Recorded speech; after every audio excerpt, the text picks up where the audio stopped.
So the return leg, I've been on your show, and just in case we have the same thing we did last time, was it pigeon was our safe word last time that we used when I was on your show?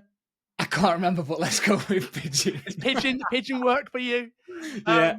But We didn't have to use it though. We didn't have to use it last time. No, I think I don't think it's because we didn't overstep the mark.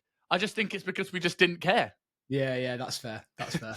So like, I don't always do the intro question when I get people on this show because I think people will learn as we go and I normally just get right stuck into it. But I think you offer a very unique place in the industry.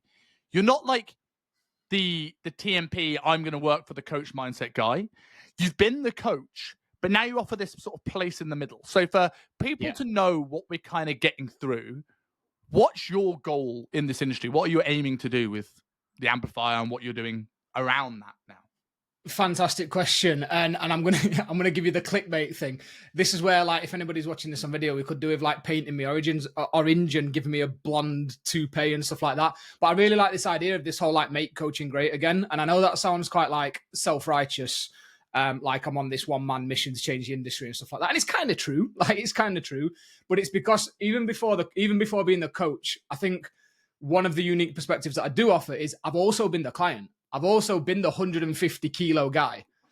And I've been through that journey, and it was during that journey that I put the coach hat on, or what I thought was the coach hat. And I wasn't doing any coaching. I was telling people what to eat, and I was telling people what to lift, and I was telling people to check in and what to stick to, but that's not coaching.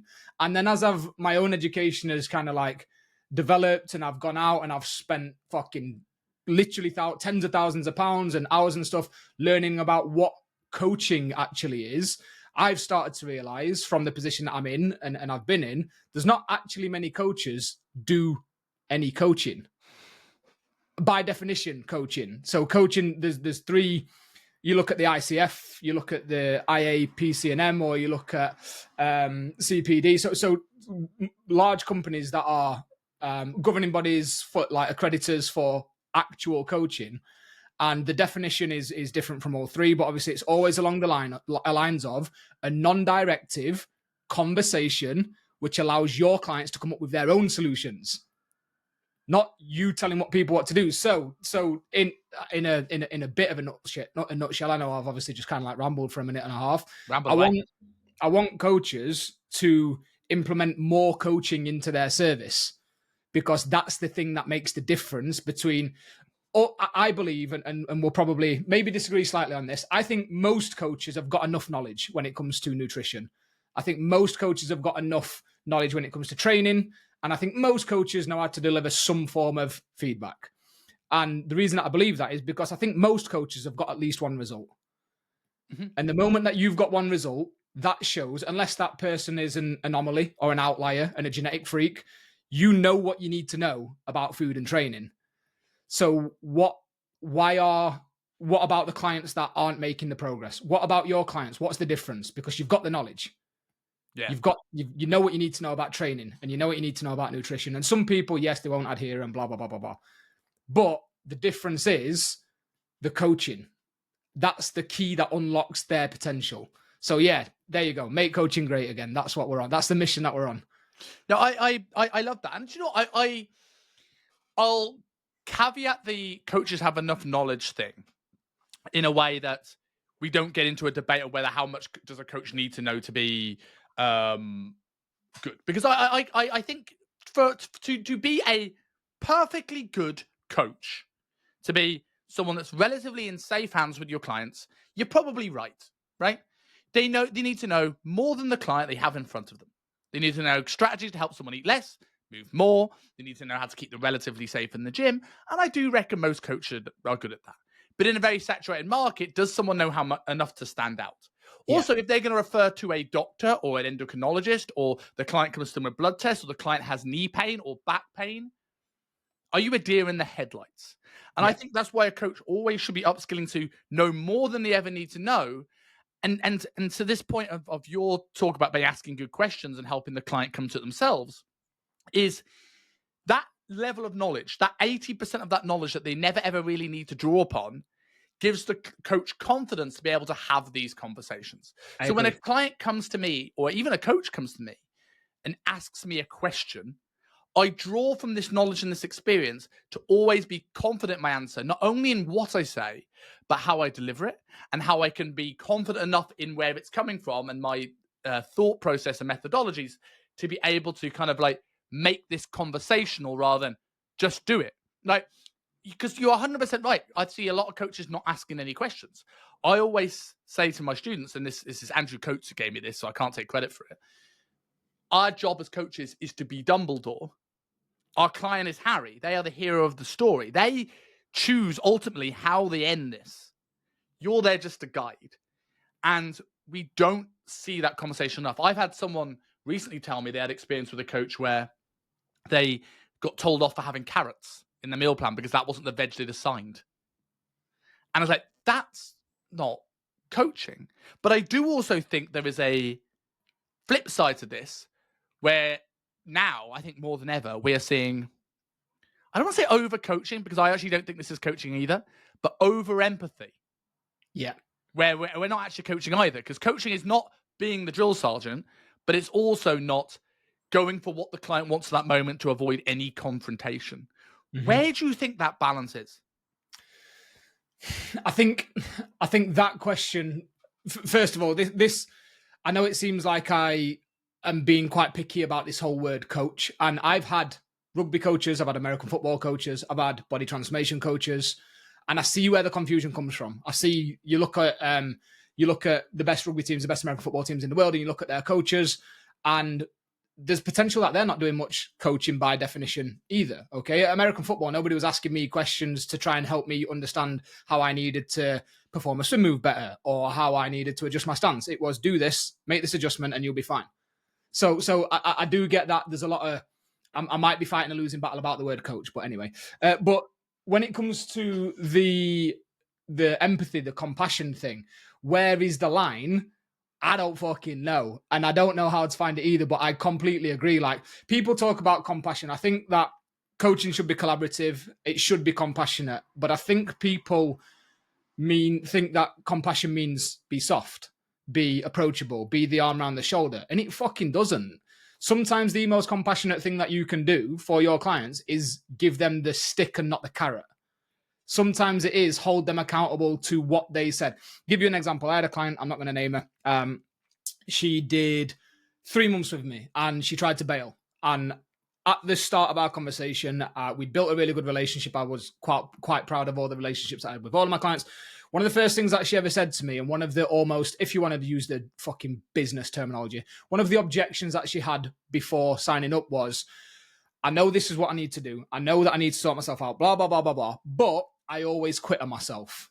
I don't know why I'm going to get into this. We got 3 months in and she reached out to me and she was like, Lewis, I'm really struggling. She'd made some progress, maybe not as much progress as she expected to make. And for whatever reason, she tried to quit. And she was like, Lewis, I'm not adhering to things. I'm really struggling. I've got all this stuff going on in my life. I'm out. I'm quitting on myself. And the first thing that I did was not panic, not do the, oh shit, I've just got the cancellation text. What do I do now? I just picked up the phone straight away and I rang her. I nearly said her name then.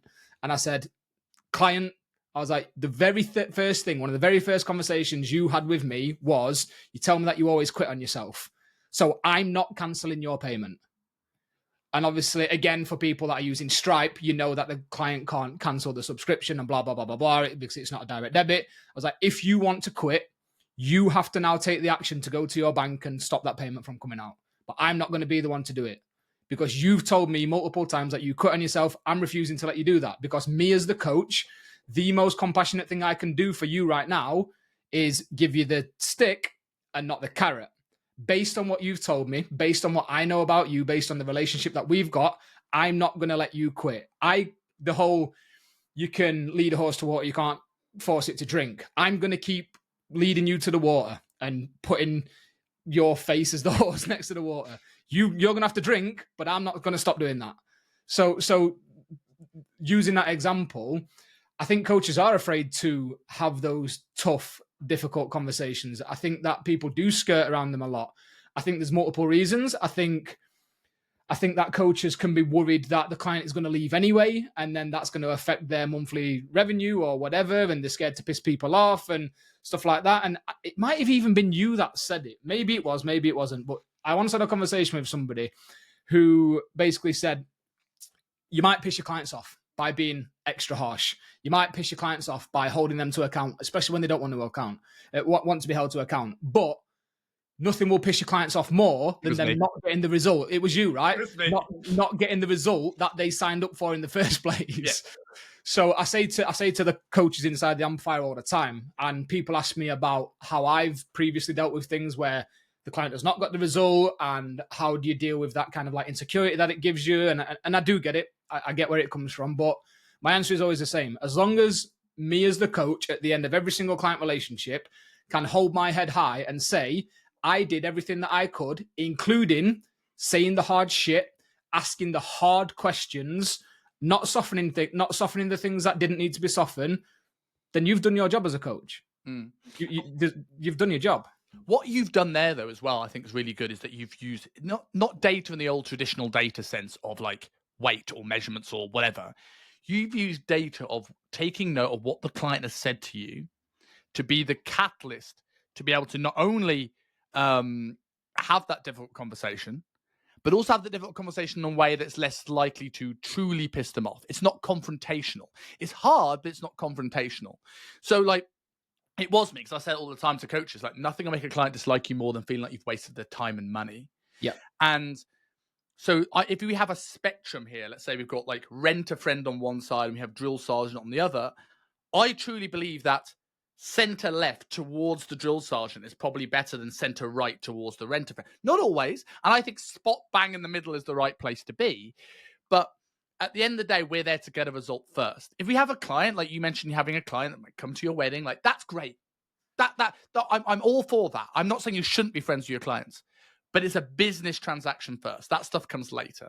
Yep. And we've got to keep that in mind. And I think one of the easiest ways that I've helped a lot of coaches have those difficult conversations with clients is have a data-driven approach to their conversation. So it could be like what you did of remembering something, but imagine a client's not losing weight because they're staying up every night till 2 a.m. working, and they're eating more calories because of the next day because they're tired, or they're going out on the weekends. Rather than going, oh, Steve, like, why are you going out again, man? Like, you're not doing this. What's going on? That's confrontational. Whereas, hey, Steve, thank you for your check-in. So we set this target together of losing 0.8 per week. We're at 0.1, so we're quite a little bit behind. And what I'm noticing is that every weekend, we're missing our tracking days and our weight spikes up on Monday. So I'm assuming something's going on this weekend that's affecting our results. Could you run me through what's happening with your weekends? And what could you do to dial this in so we can get close to your target? The client can't come back and get annoyed with that because the data is clear as day. I have gained 3 kilos on the weekend, right? And that may be something that's irrelevant. No, that we all know about weight fluctuations. But there is a trend. When something looks like the answer, it probably is. You know, when you watch a murder mystery, like the boyfriend did it, right?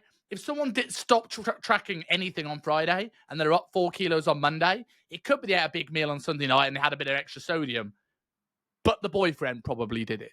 So it's in your best interest to ask questions about that without assuming they've done something wrong, but you're just leading a horse to truth serum water rather than actually just a lake, if that makes sense. Yeah, there was again, think what you want about him. The jury is still out, but Chris Williamson and Alex Hormozy have done another podcast recently, and they spoke about this whole you can lead a horse to water, but you can't force it to drink. And Hormozy said something like, you can lead a horse to water, you can't force it to drink, but you can dehydrate the horse, and you can feed it a load of salt, and you can do whatever you need to do, and you can put its nose right next to the water. So you can't force the horse to drink, but you can create the right environment. You can create the right environment and the right set of circumstances that the horse is most likely going to drink. I'm like, that can be applied to coaching. Like you've just said there, asking the right questions, not a yes or no question, not a closed question, an open question. When there's all sorts of different types of questions, not just open and closed. And there's a form of questioning called divergent questioning, which are basically calibrated questions which just open a topic up. There's no right or wrong. It's just to open a discussion. Like you've just said there, explain, using explain or describe to start your question. Explain what happens at the weekends. There's no right or wrong, and it's not a yes or no. There's no judgment there. We're just opening this topic up. And that's exactly it, is you could ask clients, did you stick to everything this weekend? And they could give you a no, and that gives you nothing. Or they could go yes, and you're like, bullshit. But that's your fault, Yes. because you've got yourself in that situation by asking a shit question. Correct. So rather than doing the yes or no, explain what happened over the past 3 days, and just see what they give you back, and just take it from there. It's one of the reasons why, again, now knowing what I know about coaching, is I did Loom videos. My feedback were Loom videos. If the final question in my check-in form was always, do you need extra coaching this week? If they click yes, they got no feedback. We jumped on a call and we had a conversation. So I was doing more than most coaches that I know in that sense. But now I don't think I'd give Loom video feedback anymore, because those conversations could take 3 days. Yeah, or you can have a 10-minute phone call and cover the ground that you need to cover, empower your client to come up with their own solution, and then all you've got to do as a coach is hold them accountable to what they said they were going to do, not what you've told them that they should do. I wholeheartedly agree with that. I've been asked a few times, do I take clients on, and do I have any coaching? And I have 3 clients right now, right? But most of my stuff is for the SMUs with coaches, and the reasons why I'm hesitant to take on any more coaching clients, there's one that it's not my main priority in the same way, because SMU is. And I put my investment into SMU. So I don't want to teach coaches, especially if it's a coach asking me, do you do coaching? I'm like, you come into SMU and it's like you get this great portal and the site and it's so swish, and I'm teaching you how to make your coaching swish, and then you hire me as a coach and it's not a swish. Not because I couldn't do it, it's because I can't spend money on 2 businesses, especially one that I'm not doing regularly. But the other reason is that I'm not convinced of how I would run it myself if I was to go back in it, because that Loom video thing, good coaching, I asking questions, and you rely on that client picking up those questions and WhatsApping you back those answers, and then you having that back and forth.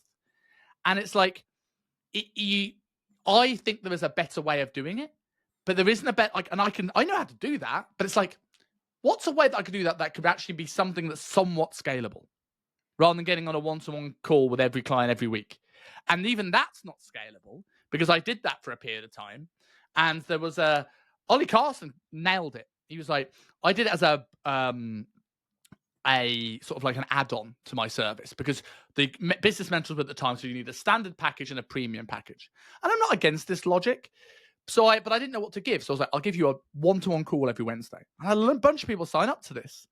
And I was like, that's great. But what about the weeks where someone doesn't need that help? Yeah. And now they've got to find time, maybe in a different time zone, to work around me, to sit on a call to say, we all good? Yeah, we're all good, mate. So I'm not, but I think you've absolutely hit the nail on the head about the quality of questions you ask is super, super important to the outcome you get. And I'll give for instance, if any coach listen to this, is how does this look? I remember Adam Haley, who runs the OTE, right? He had this situation with a client where their calipers went up, and he asked this perfectly set of open-end questions to him. And I don't remember them perfectly. It was a number of years ago, but I'm going to paraphrase it. And I've done similar things with clients before. Client goes up on the weekend, and you start with an open question of like, hey, tell me about the weekend. And you start going, oh yeah, it was really good. I got up in the morning, had a fantastic breakfast, got tons of work done. Okay, that's awesome. And what did you do after breakfast? I went to the cinema with some buddies. Oh, cool. What did you see? Oh, I saw the new Deadpool movie. Oh, is it any good? Yeah, and there's like a little bit of back and forth there. Fantastic. Did you eat before or did you eat there? Oh, I ate there. Okay, what, if you don't mind me asking, what did you have? Oh, there was only pizza available. I'm like, okay, and on that menu, what did you choose? Oh, well, I had to have the meat feast. And I'm like, okay, if you don't mind me asking, what cinema park did you go to? Oh, I went to this one. Oh, I've been there. Let me Google it. Oh, there's a Nando's there. There's a salad bar there. And you're not telling the client off for doing it. You're just showing them the option. So they don't justify it to themselves the next time, because they know they're not going to get away with it. And two, you've asked open questions until you found the little bit of a hole, like a shark that smells blood. Those conversations now become more closed as you're zeroing in on what the issue is. Mm-hmm. And they have led themselves to the water in that sort of instance. So I want to talk about in a second, before going off, because I think this will be a big tangent on how comfortable coaches are of asking questions in general these days. But before that, how does a coach go about asking better questions of their clients? What are some of the things that they can do to get started navigating these struggles?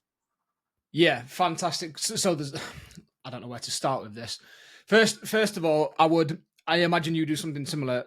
Build a database for every single client, as in each client their own database. Whether you use a spreadsheet or whether you use a coaching software where you can add notes, or whether you use Trello or something like that.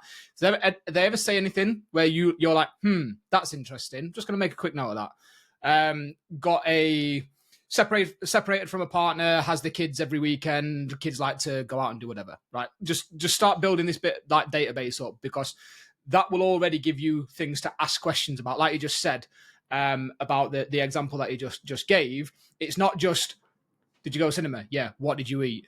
It's, again, all right, okay, yeah, that was interesting. What did you go and see? Marvel fan. Like, again, these little things. It's building a relationship, right? Then when it comes to actually asking questions, first of all, I learned this through my own coaching of working in body transformation, so before and afters. Then when I started my own coaching business, it was pretty much the other end of the spectrum. It was 130, 140 kilo clients that needed to lose weight for health reasons, but also had been spat out by the industry and diet culture and blah, blah, blah, blah, blah. So there's an element of relationship with food laid through that as well. And it went from, so there's four hats that I think coaches may wear. And one is the instructor, who basically tells you what to do. One is the advisor, that gives opinions on what they think you should do. One is the mentor, which basically combines the instructor and the advisor with personal experience. So here's what I did. And then one is the coach, where you don't need any of the other three. You just ask questions and shut the fuck up. And depending on what situation you are in with your client, depends which of those you need. Like at the start of a relationship, you probably need to be the instructor. You probably need to say, this is baseline, whatever baseline is. These are the calories, your steps, the approach to training. This is what I need from you. You need to do this. Then you will move into the advisor of, I think that you should have tried this approach. I think that you should try that approach. But as you get more and more used to it, some people may never be the mentor because they don't have the personal experience. I could be the mentor for my client, but I'd lost 70 kilos. If you have never been through that yourself, you can't say, this is what I did. And that's fine. You don't need that.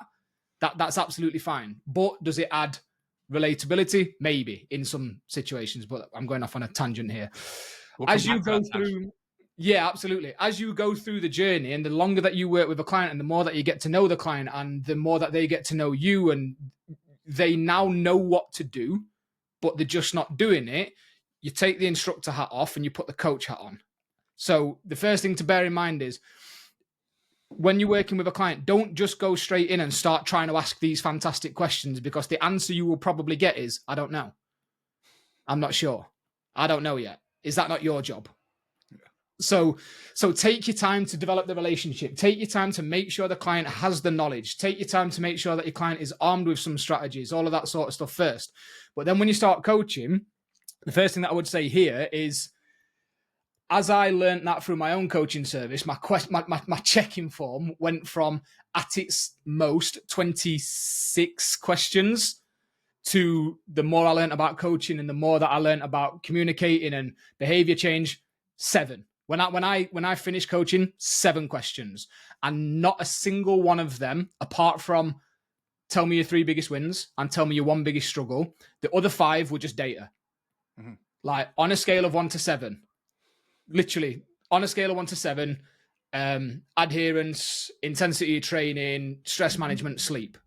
I can't remember what the 5th was off the top of my head. And then that final question that I mentioned to you, do you need any extra coaching this week?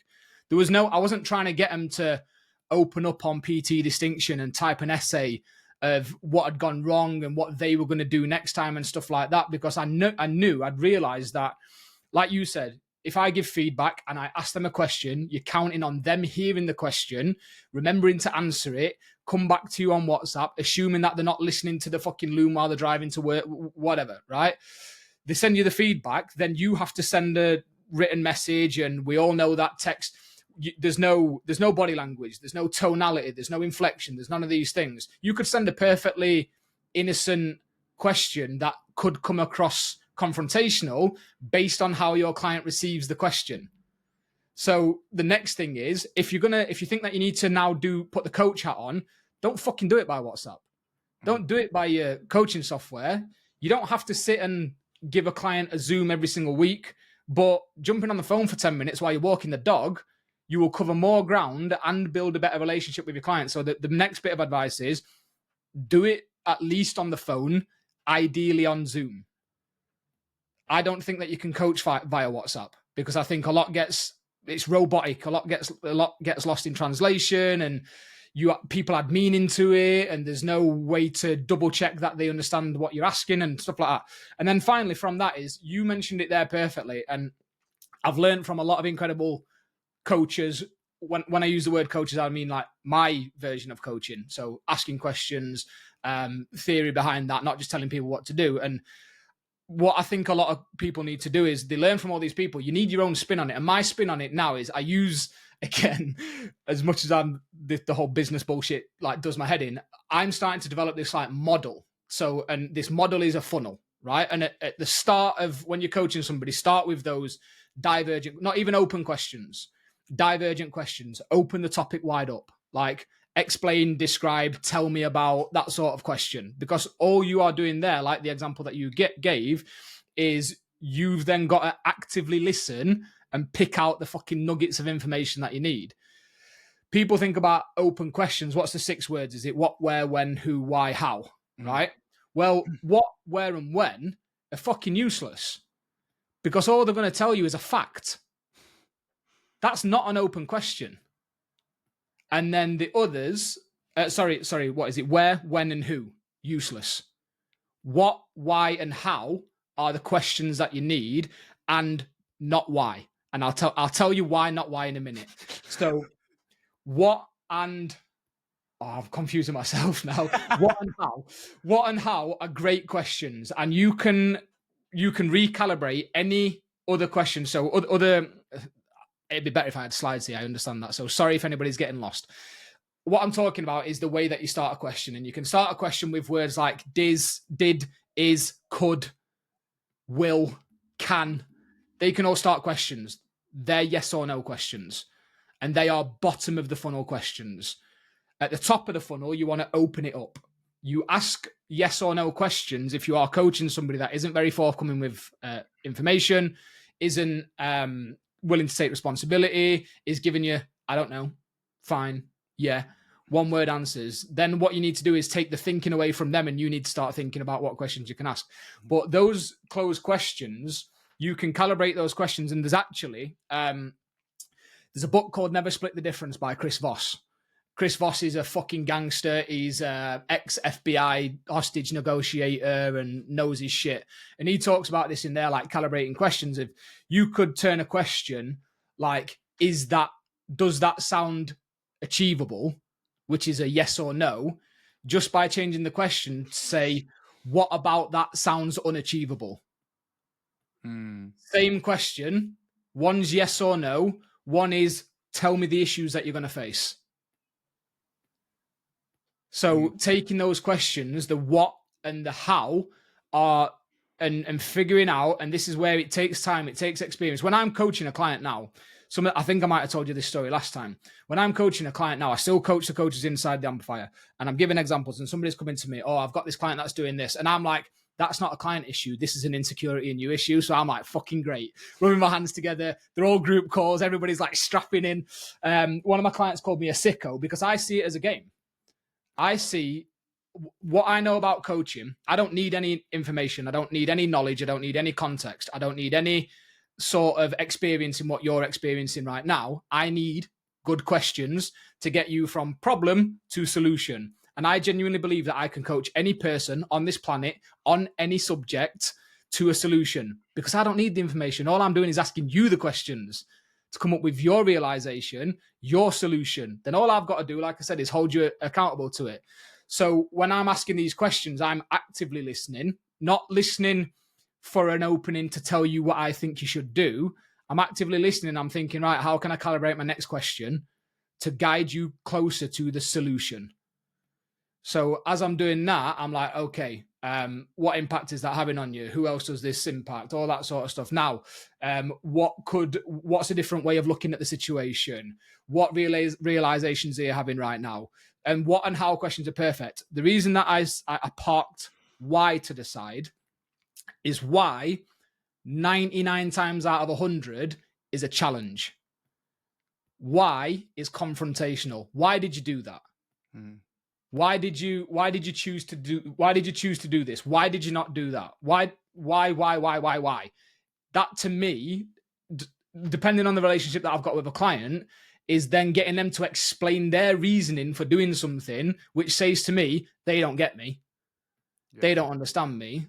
So out of those 6 open question words, 3 of them are shit, 2 of them are perfect, and 1 is a last resort. Why is an interesting question? Because ultimately, why is what you're really trying to find. Yeah. But because if you can tap into what that why is behind their action, whether it's a why behind what do you want the goal, or whether it's a why behind why I choose chocolates in the evening, we can find that solution. Yeah. But often the problem with why questions is that they become their story they tell themselves. So I'm just going to jump in there. Yeah. I've had a great, so again, client, going back to a client, I could have said, you when you said eating in the evening, I had a client who every single evening, kids would go to bed, her and the partner would sit, they'd put something on the film, that was their time. It was always like snacks and popcorn and that sort of stuff. I could have said, why are you doing that? Why do you keep doing that? Or what I did say is, what are you getting from that? Why are you doing that is, just fucking do what I'm telling you to. Just stick to the plan. Like I've told you, we've had this conversation. What are you getting from that is, and what the question opened up was, oh, well, actually, that's mine and my partner's time, and we just enjoy sharing a bag of popcorn together and stuff like that. What I'm hearing is, okay, connection, time with your loved one. And that's where we start. Which is the real why. Exactly. But the difference is the question. Yeah. I'll give another great example of that. I always reference this. It's a guy called Tobias Young who owns a company called 360 Lifestyle. He's a habit-based coach. So he's similar in the sense that he's getting some really good transformations, but he's not getting people dialed in. He's getting people who have habits that need to break apart of. It's a one thing a day sort of kind of approach. And he had this great example of this woman had a 1 or 2 bottles of wine a night. So we're looking many calories from wine. And he went a different, and the reason why I bring this up is because he used a what question, and it went in a completely different way to your example, but it shows a completely different way you can use a what question. So instead of going, why are you drinking the wine, or telling her to not drink the wine, he went, what makes you buy the wine? And what she says, like, I have a wine of the month club that I got signed up to for my birthday. So that email comes in, and I buy my crate of wine, and the wine is there. So I drink it, and I just get into it when I'm at home. So rather than having this thing where you've got this wine you have to like try and like solve, or make her try and have this willpower to not drink this wine, he went, could you unsubscribe from the email then? And she unsubscribed from the email. She didn't get the reminder. She didn't buy the wine. So she didn't get that craving. Totally different way to use that same thing. And to go back onto that point I made earlier before, you made that great example there, was that the thing with whys, it becomes, I don't want to say the word truth because we'll get into a 2024 debate about genders, but like the pigeon. But when you say why about something, it often becomes the excuses, the limitations, the barriers, the hurdles. And this is why I often get coaches to do is do something called the Friday status check. So we have a mentor form that you've got all your clients in, their starting stats, what their goal is. And most of our clients' goals are weight loss goals. So it'll work out what the end goal is, how much you need to lose per week to achieve that target. But you can obviously set, like, I want to get 110 kilo bench press or whatever else. But I say, most people to get their clients to check in on the weekend or Mondays or Sundays or Mondays. So say, do this on a Friday, last thing of your week before you clock off for the weekend. Go through this list of clients, see who's on track, who's off track, and then have a look at the data to work out why they're off track. And what I like about this is that, one, so many coaches sort of kind of like go through the motions, they do the check-ins, they start chatting to their clients, they build a personal connection, and they're never actually paying attention to, they're probably paying attention, did they lose weight this week? But they've not paid attention, they haven't lost weight in 10 weeks. Yeah. And they look and they go, oh my God, I thought Steve was doing well, but he's actually not lost weight in 3 months, right? Yeah. And they're surprised why he leaves. What else I've realized it does is it creates this, you have to work out what the solution is going to be when they check in before the client comes and gives their emotional baggage to the situation. Because what I often get with coaches, they go, Jenny's not sticking to the plan, but her work week's just right now, and her husband's giving her grief, and the kids are running around, and what do I do? And they're just so overwhelmed by the client. They're taking on their client's emotional baggage. I go, if you'd have looked at this on Friday before the client's check-in come in, what you'd see is, what did I say, Jenny? Jenny's not lost weight. And I've noticed that whenever she has a bad night's sleep, she eats 500 calories more, right? I don't need to know. Now, the emotional story is not irrelevant. I want to hear the client's story and to see if there's, okay, this is maybe why the sleep is struggling. But I know, sleep, problem, eats more food. So then whenever the client tells you now a story, you're trying to navigate the story to get to the already predetermined outcome you've realized, because the data tells you the actual problem. The story tells you how to navigate it. It's like the GPS to Glasgow from London, right? The story that the client of why they're not doing the thing will tell you the route. Yeah. It doesn't change the destination, right? And the great thing about this example of this is we talk about, I use this for example for sleep, because sleep's a prime example for this. Client is not sleeping well. You know that this is going to be a problem for their weight loss or hypertrophy, if not short-term, certainly long-term. And our coaches are often this optimal mindset. Let's make sure that sleep is perfect, which is a different conversation itself. But I could tell a client everything they need to know about sleep science. I could send them Matthew Walker, Why We Sleep, in the post. And what I'm going to get is, yeah, Simon, all right, I'll sort my sleep out. And they just don't do it, right? Because they don't see the priority. Because what they see is, I stay up to 2 o'clock at night. I add 2 more zeros on my bank balance. Yeah, you're going to talk about heart disease and cancer and inflammation and all this shit, but that's 15-year problem, Simon, and it might not even happen, so I don't care. Whereas if I can go, hey, Susan, so we're a bit behind target this week, and what I'm noticing is the days where you report bad sleep are the days the preceding eating 400-500 calories more, and this is taking us out of our surplus, out of our deficit. What that has done is not told the client offer it. It's not judged there. And you can, what the client now goes is, oh, sleep's affecting me now. Yeah. Current day sleep is affecting me now, and it shifts it up the price. And it might not, but again, they are Harry. They can choose to make this hard or easy for themselves. But what it's shown is like, oh, maybe this is worth shifting up the priority list, because it's not, I might get diabetes in 10 years. It's, oh, I'm not losing fat now. And all we've done is open their eyes to that reality. I wish I'd have been taking notes then, because there's like 3 or 4 things that I thought I was like, oh, yep. I've got so you are 100% right. And I think one of the things that online health and fitness, fat loss, hypertrophy, whatever coaches struggle with is more often than not always, more often than not, the solution is do this thing. The solution is do this thing. And I'm not going to quote the exact research on it because I can't remember the stats and I don't want to butcher it, but there's been quite a fair bit of research done about coaching, and people are X amount of times more likely to adhere to and stick to something that they came up with for themselves than what you told them to do. So this is a perfect example. When you get somebody on a coaching, when you're coaching somebody and they've not done the thing, whatever the thing is, insert whatever you want, 2 or 3 times, and you've phrased it differently and you've given different analogies and you've tried to break it down differently and it's just not working. That's where instructor hat comes off, coach hat goes on. You know the solution. And what you just said there about getting your clients to track all the clients' data on a Friday, this is perfect, because you could go into a coaching conversation with Susan, who's as the coach, you are like, the issue is the sleep. I know the issue is the sleep. Your job as a coach, when you've got the coach hat on now, is to ask the questions, not say to Susan, the issue is the sleep. You've got to ask the right questions. And this is why I see it like a game. It's like human chess. You've got to ask the right questions to lead Susan to the realization that sleep is the issue and sleep is the issue now.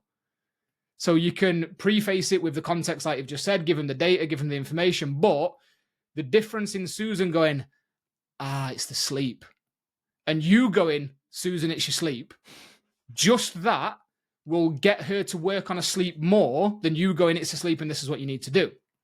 And I think the reason that coaches jump in is because we see what the issue is. We know the data, we know the science, but we're dealing with fucking humans, not robots. And we go, fix the sleep, you'll make progress. Like it's that easy. And again, this is where I like to put the 4 hats that I explained earlier. The mentor hat on, I've been 150 kilos. If it was that easy, I wouldn't have been 150 kilos.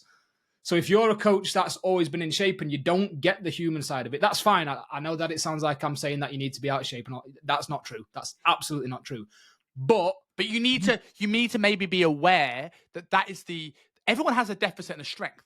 You being in shape all your life shows you can do it. It's good for your marketing. It's good for ethos. It's good to, when you're dieting, I found when I've been dieting to insanely lean levels of body fat, my clients get better results. Maybe it's because I'm leading from the front and they're inspired by me. Maybe it's because you can't get away with the same excuses because it's like, well, Simon's fucking dieting harder. I can't get away with saying I didn't feel like it today. Maybe it's because I learned tips and tricks I can help them with, on the way. You 100%. Have that advantage being the person in shape. But you might now go, well, I don't really know what it's like. I don't get Susan it. Yeah. So that's why you join a program like what I do or what you do, because you realize no one has all the tools. So there are going to be tools in a coach's toolbox to do that. Everyone, including me, including you. So you go and upskill. So it's not a bad thing. The coach who's like all these things, you haven't been 6% body fat. So there's a skill set there, whether that's go and be 6% body fat or learn from someone who has been, that would help if you were still coaching, you're coaching. In the same thing, I've not been 150 kilos. So I need to learn more. And I've done that through clients and experience and working with tons of people that were. So I don't think, I just on that point, it's like, it's not a bad thing, but don't rest on your laurels thinking if you've never understood that, you don't need to find a way of understanding that, even if you don't have to be there yourself. 100%. And that's one of the obstacles I think that coaches or most coaches face is they know the solution. And for them, it's easy. For them, the solution is easy. So they don't feel the need to question the client and coach the client and guide them to their own solution. Because if they were getting coached by somebody and their coach went, Simon, you sleep shit, you're eating 500 calories the day after, it's affecting your fat loss, blah, blah, blah, blah. You would probably go, yeah, fair point, mate. I'm going to sort my sleep out. But I always say all the time, coaches for the most part aren't normal. We're not our clients. And that's a good thing. That is a good thing. So rather than when you get to that point of the conversation, don't think, tell them what the solution is, give, because it's falling on fucking deaf ears.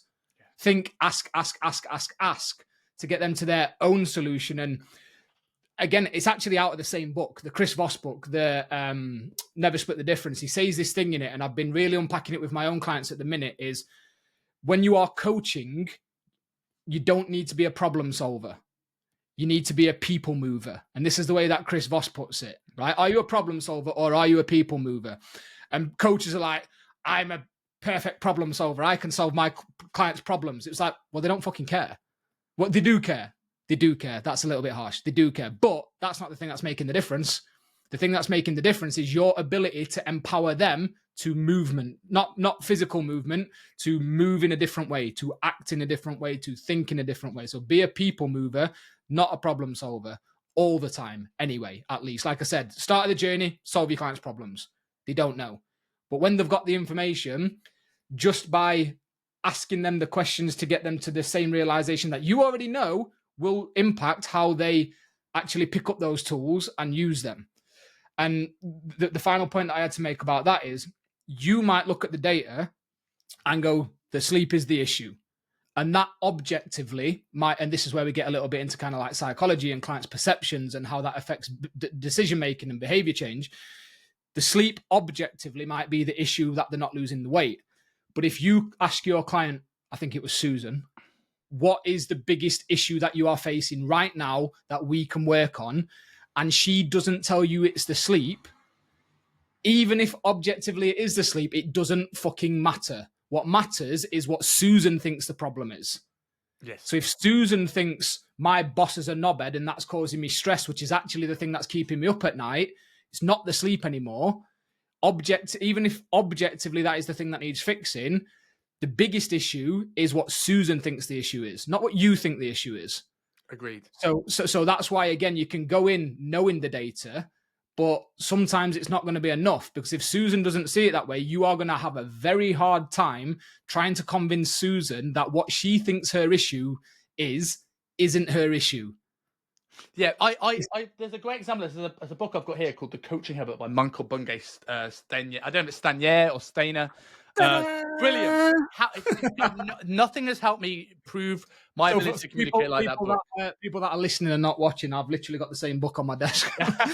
Perfect. But what the great thing I've learned, this has really helped me with mentoring and working with clients, is the first question you'll ask would be something like, how's your week been? And that seems like a very open question and not even necessarily very specific, although it might unlock something specific. But what does it do? Is it will tell you what the client's biggest problem is, right? And then I know when I did mentoring sessions, I go, how's your week been? Oh, it's good. I've got this client's bugging me though. I need to solve that problem with that client first. Yeah. Because I know that if I go into all the admin form that I had to do when I was at UP mentoring people, they're going to be sitting there in the back, half listening, because they're going, what's he going to say about that client? What's he going to say about that client? What's he going to say about that client? Same thing with a check-in. What's he going to say about Friday? What's he going to say about Friday? What's he going to say about Friday? So if you have a question, it doesn't have to be that exact wording, but something like, how's your week been? Or just like, what's your biggest problem this week, like you have on your check-in form? You address that first. What is the biggest problem? And if you don't have that, look at the data and go, what is the biggest thing that they're struggling with? Reorder your check-in to start with that, and then taper off into the other things you need to talk about. But what also that did with me is asking that question is sometimes I'll be like, hey, how's your week been? Oh, not great. My girlfriend broke up with me. Laptop shuts. Let's go for coffee. Yeah. You know, like we know when it becomes like my job and my life and this process becomes secondary to something that's going on in your life. And I know that if I had a coach when I'm going through separation as I am right now, if I had a coach that was like, I've just heard the news. Just want to jump on a call, mate. Are you okay? That would go so far. And that might mean a bad check-in response in that week. But in 8 months' time, when I've started to heal, if you want to put our biggest air quotes in the world around that, I'm going to give more feedback. I'm going to trust that person more. And I'm going to get a better result long-term because I asked that initial question. Yeah, I completely agree. And this is what, again, the thing that I keep coming back to is we're dealing with human beings and they want the result. It's what they say. So go right back to that first question, actually. Where is the line? I guess there. That's where the line is. They want the result. They're paying for the result. You want the result for them. And let's not beat around the bush, for your marketing, for your business. You both want the result for the same reasons and different reasons. But we're dealing with human beings with real life issues. And if you are going to be that coach that's straight down the middle, I don't care about you. Some people need this, right? When I was losing the weight, I needed somebody to tell me what to do and not let me vent about the shit, right? Sometimes you do need that. So when I say this next bit, it is okay if that is you. I'm not bad-mouthing it, but be clear with that from the start. Be clear with that in your marketing. If you are the coach that doesn't want to hear the excuses, the justifications, the bullshit, and you are, follow me and I will get you there, that's fucking sick. People need that. People will pay a lot of money for that. Don't tell people that you're going to coach them and offer them mindset support and all that sort of shit when you're not. I think there's a great actually thing off the back of that I got from you actually was about setting boundaries as the coach, because I see a lot of coaches that have got so caught, and I get it. A lot of coaches get into coaching because they want to help people. I know that's the generic line. That's not always the case these days. Unfortunately, less and less so. But we have this, and because of that, we take on our clients' problems. And you know that sort of ethos of like, you've got to put the oxygen mask on you first before you put it on someone else? Coaches suck at this. I've seen coaches like, oh, this client has a dispute at work. What do I do? Like, it's none of your fucking business. Like, is it irrelevant to the result? No. Like, that's their problem. And I sound harsh. I'm like, and I don't mean to be harsh, but it's like, I'm harsh because If you don't stay in the lane that you are paid to do, you become worse at helping them do that thing. You can't solve their marital issues. You're not a therapist. You're not an endocrinologist. You are a coach to help them, for most people, lose body fat. So while there's this lifestyle component to it, if you dove too far out of that way, you take on so much of the baggage that now you lose sight of what the goal is.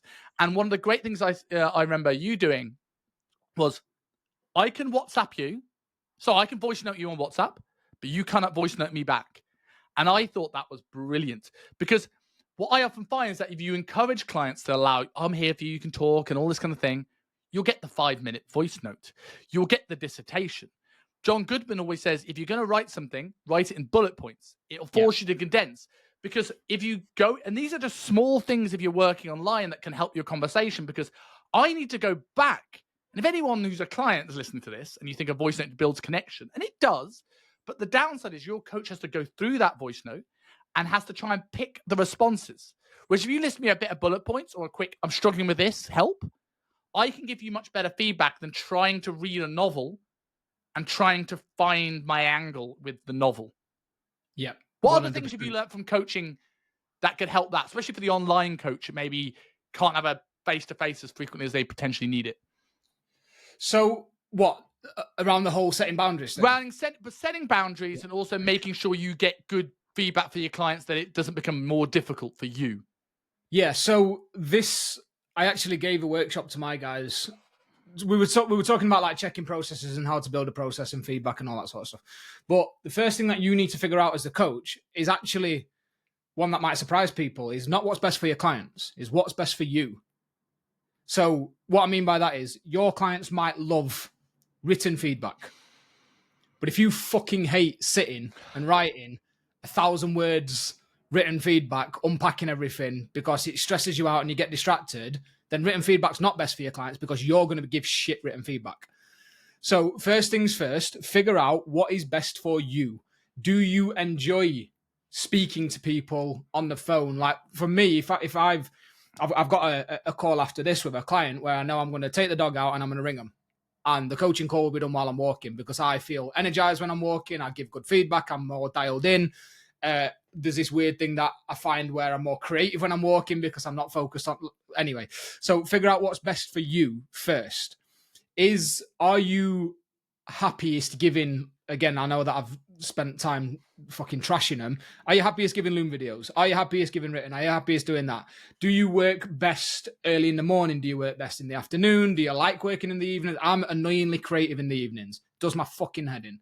Like 6 p.m, it's almost like my brain goes, right, let's go and do those slides. I'm like, for fuck's sake. So figure yourself out first in how you would best work, support your own energy levels, best be creative, give the best feedback when you're in the best mood. If you hate Monday mornings, don't do your check-ins on a Monday morning. Mm-hmm. Fairly simple, right? If you're like, I don't know what it is about me personally at the minute. Every Sunday night, regardless of caffeine intake on a Sunday, I just can't sleep. I just cannot sleep, whether it's because I know I've got how much I've got to get done or whatever. I just can't sleep. If I had clients now and I was giving clients feedback first thing on a Monday morning, they'd fucking hate me because I'd just be in a bad mood. Yeah. Right, I just not slept, bad mood. So figure yourself out first.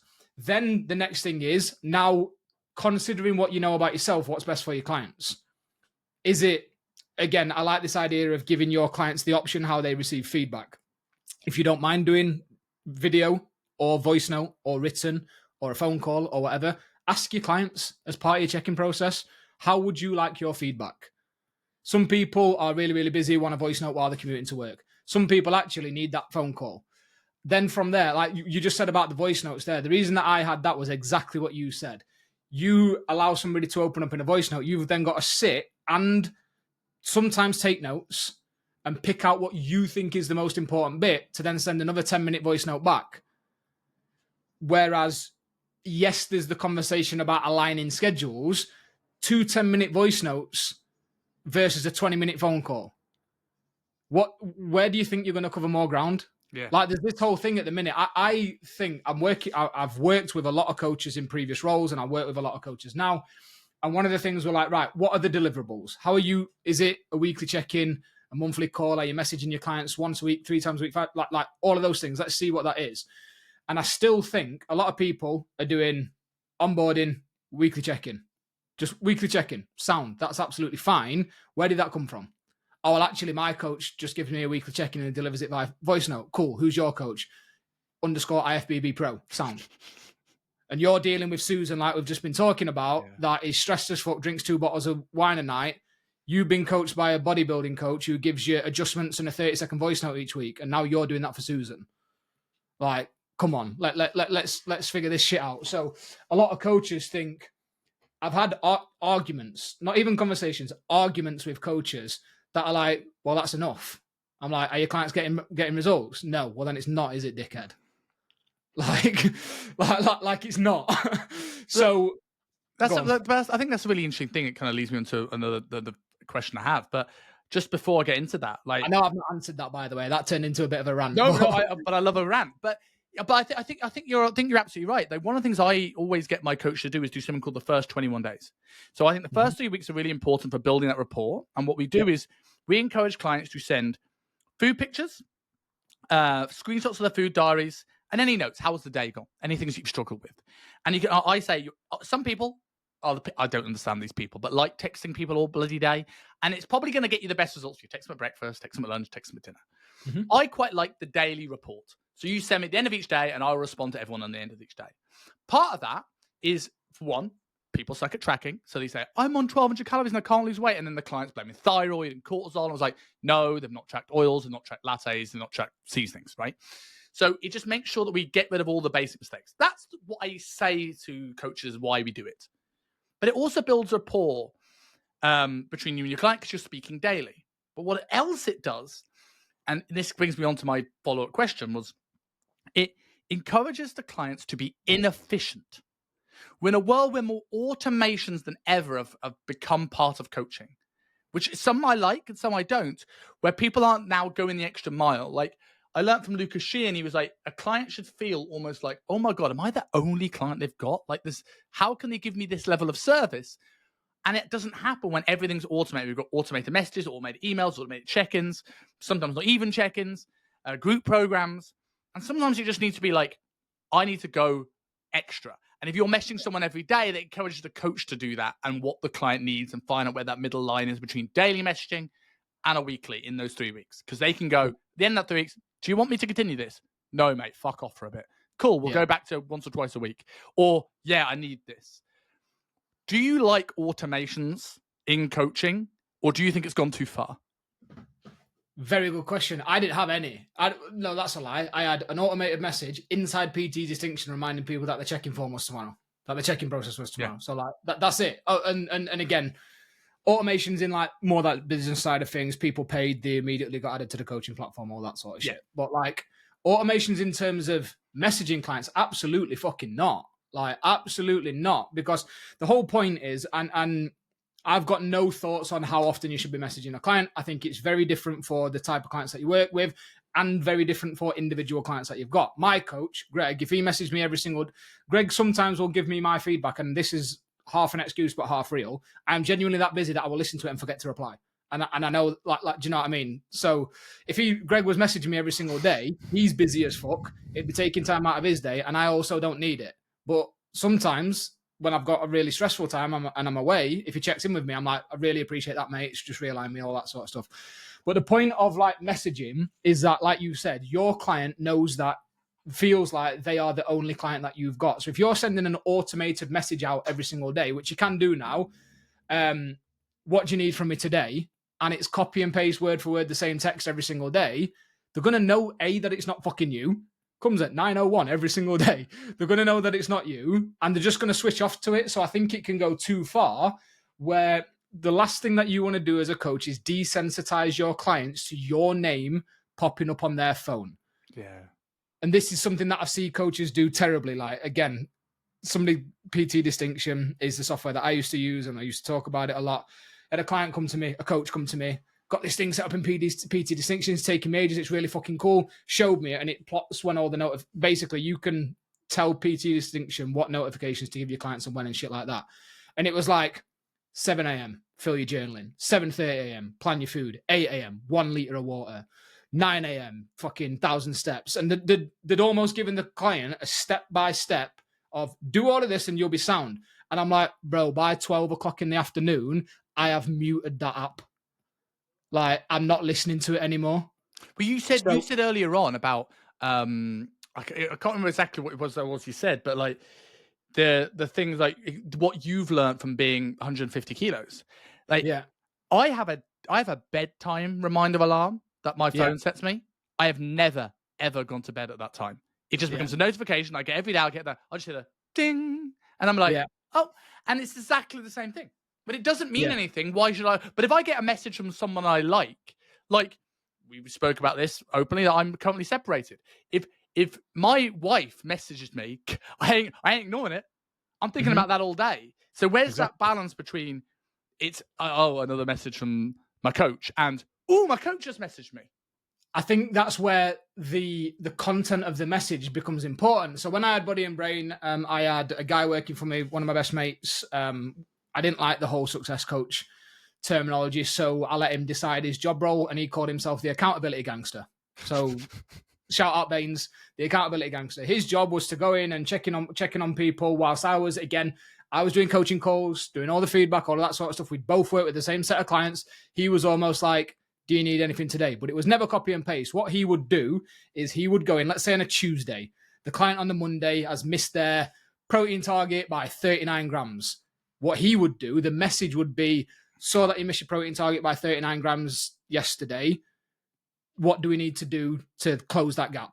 So the message was specific. Yeah. So the client knew that A, we were watching accountability, and B, we were reaching out if they needed anything. It was no longer automated. It was, if they needed it, they had a checkpoint every single day. This going back to this idea of like, I know I was ranting a bit before, like check-in processes, because I am fortunate enough to work with a lot of coaches now. I'll give you 3 examples. He's not a client anymore. He's a fantastic coach. He's got a check-in form. It's maybe like 5 questions that goes to every single client every single day. And at the end of the day, if they need it, they fill it in. So the following day, he jumps on the feedback for that client. So sometimes clients will be going through really rocky times. That means they get more support based on if they filled the form in yesterday. Sometimes they'll know that they're making progress. The weight will be coming down, and they won't need feedback for a couple of weeks. So this whole idea of like, where do your boundaries lie and what are your deliverables? My IFBB pro coach gave me one check-in a week and it needs to be voice note. No, it fucking doesn't. Build your service around your clients. I've got a client, currently got a client who asked me to jump on a call with him. And he was like, I just need to run this thing by you. I want your thoughts on it. I was like, fuck it, this is going to be good, because he's mental. He's absolutely mental. And he showed me this check-in process, and he uses Trainerize. And I've never got on with Trainerize because you can't actually have a check-in process in-house, and it needs to go to Google Form and all that sort of stuff. But what he'd done is he created like a master check-in sheet that had like, he showed it me at first, and I'm like, what the fuck are you doing? Had like 70 questions on it. And I was like, do you send your clients that every single week? He said, no. Based on the week that they had last week, I'll hide 65 of the questions. And every week, the check-in that they get is based on the things that they need to work on right now. And I'm like, oh my God. I can do one step even more. I once changed my check-in form, because what I was realizing is that you get the same sort of stuff over and over again. Like, I've struggled with hunger, I've struggled with hydration, and you go think like, have you hit your protein target? Have you is your food volume? It's like, and you just like go, you don't need to wait 2 days for me to tell you the basics, right? So what I had was a check-in form that was about like, and this is going to sound mad, but let me explain, about 280 questions. But the client would only get anywhere between 5 and maybe 9. So based on, if you have the thing of like how, and this is some way automations can potentially allow you to be more coaching, it'd be like, how would you rank your adherence this week? 1 to 5, or 1 to 7, in fact, because I don't like 5 because it means you can't put a middle ground, right? You can't put 3 as a cop out. You have to be slightly. Finally, somebody else gets it. I love it's got a Likert scale in it. So 4 is neutral, 1 is shit, 7 is great, and it's easy to visualize what 5 or 6 are and what 2 and 3 are. Yeah, exactly. Anyway, sorry. So that based on where they put that, it will go into sort of like a traffic system on Trello, so I know to reach out to people that are struggling. And it doesn't matter, because some clients generally have poor adherence, and some clients had a perfect adherence. Their weight went up today, so they think their week is terrible. Either way, you need to support that person more, right? But then the question is like, what phase are you in? Are you in a dieting phase, a building phase, a lifestyle phase? Based off that, you will get different questions, because some of the questions for a building phase and a dieting phase aren't relevant to you in a lifestyle phase, right? If they say, what are you struggling with most? Training, nutrition, or activity? I'm struggling with nutrition. What are you struggling with your nutrition? Oh, I'm struggling with hunger. Awesome. Have you got your meal times in place? Yes. Have you got your protein in place? And you end up kind of this thing where they can navigate their own way through their problems. And then it comes to the thing where, awesome. Thanks for your check-in. Your feedback will come on whatever the day the feedback comes. Here's a link if you need to book a call. Was this built with Typeform by any chance? Correct. Of course it was. Yeah. So again, the third example I was going to give is nowhere to that sort of thing, but almost like logic tree off the back. What sort of check-in do you need this week? I can't remember the terminology, but one is basically everything's sound. I'm just updating my numbers. Two is, let's call it like a standard check-in. Yeah, I want to get some feedback on this. Three is the shit's hit the fan. And I need, and based on the first question would again depend on what rest of the questions. The let's call it the quick and easy check-in might be 3 questions long. Update your metrics, update your progress pictures. Do you need any extra support this week? The second one might be again what we've just talked about, like kind of 5 to 7, bit more of an eyes on. The third one might be, I don't know, 20 questions based on how the client thinks that their week has gone that week. But they're, like you said, and going back to the point I made earlier, your client might think that they've had a quote-unquote bad week. And even if they've had a quote-unquote good week, it doesn't fucking matter. What matters is your client's perceptions of it. So I think that's brilliant. I bet that took you fucking ages to build in Typeform. Yes, and then I decided to start working with coaches, and it became a bit of a waste of money in hindsight. But it was really good for the short period of time that I was using it regularly. Just to brag, yeah. But back to your question, mate, about automations. I think they're really, really useful if they're used for the right things, as in sending out reminders, as in those manual tasks which you fucking hate doing, of refreshing again, checking processes depending on what you're using. I think they're really good for that. I think for any customer facing, so service based stuff, I think it's, for me, I'm like, no, because if you then enter that game, you're now competing with insert your favorite influencers app, which we all now know is Maria, my fiance, is, she doesn't need a coach anymore. She's sound. She likes progressive training and she likes stuff like that. She signed up to, I want to call, is it Chrissy Cella, I think is the influencer. Name, yeah. So 70 quid for the year, basically for this app. This app is fucking unreal. As in, you go in, you put if you've got any injuries, what your goals are, how many times a week you can train, gives you a program. You can select, oh, no, I don't have this equipment. It'll change the thing for you. It's progressive. It's done in phases. Oh, you're macroactive. It's like Carbon, like Lane Norton's thing. You can use it for the food if you want. The community is built on there. The resources are built on there. It's fucking. I looked at this. It's that good that I did a training for my guys in the Amplifier, saying this is what you're competing with. You're not competing with other online coaches. You're competing with this thing where if you've got somebody that potentially thinks that they're highly intrinsically motivated, they're using this. That's costing them 70 quid for the year, and it's incredible.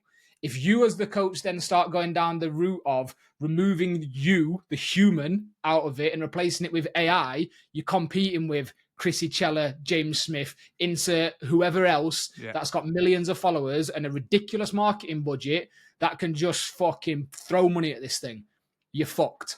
Yeah. So automation to help support you to buy your time back, fantastic. Do not remove yourself from the client. Yeah, I think automation should allow you to be more coaching.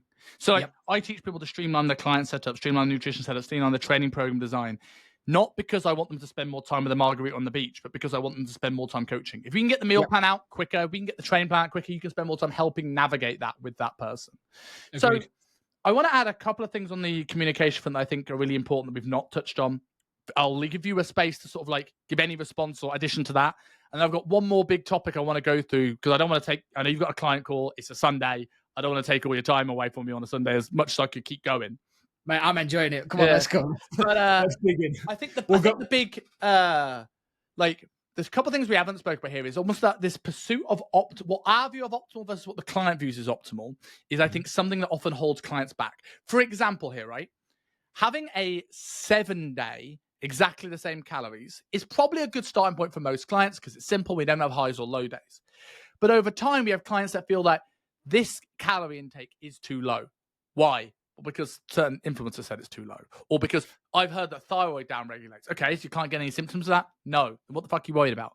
And I think it's that clients don't know enough about these sciencey things that they get freaked out because they don't want to do any harm. And this is going to sound weird, but I'm going to pull it back.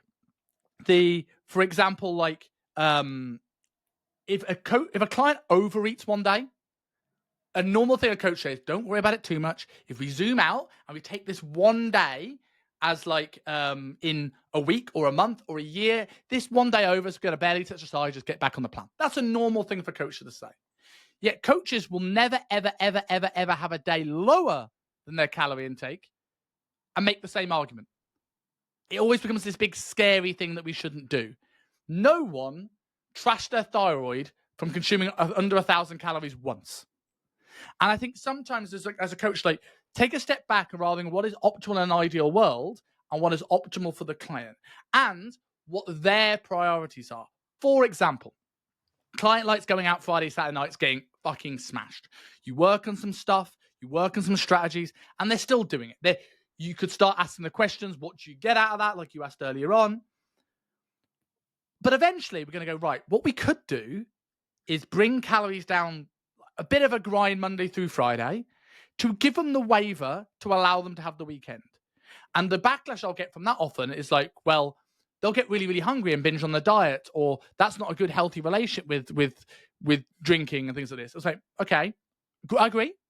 Two things. One, the client's not listening to you anyway. You're paid to get a result. You need to find a way of getting there. Two, this approach may make it easier to stick to because you've accommodated their lifestyle to somewhat. Three, you're trying to program for a problem that isn't even there yet.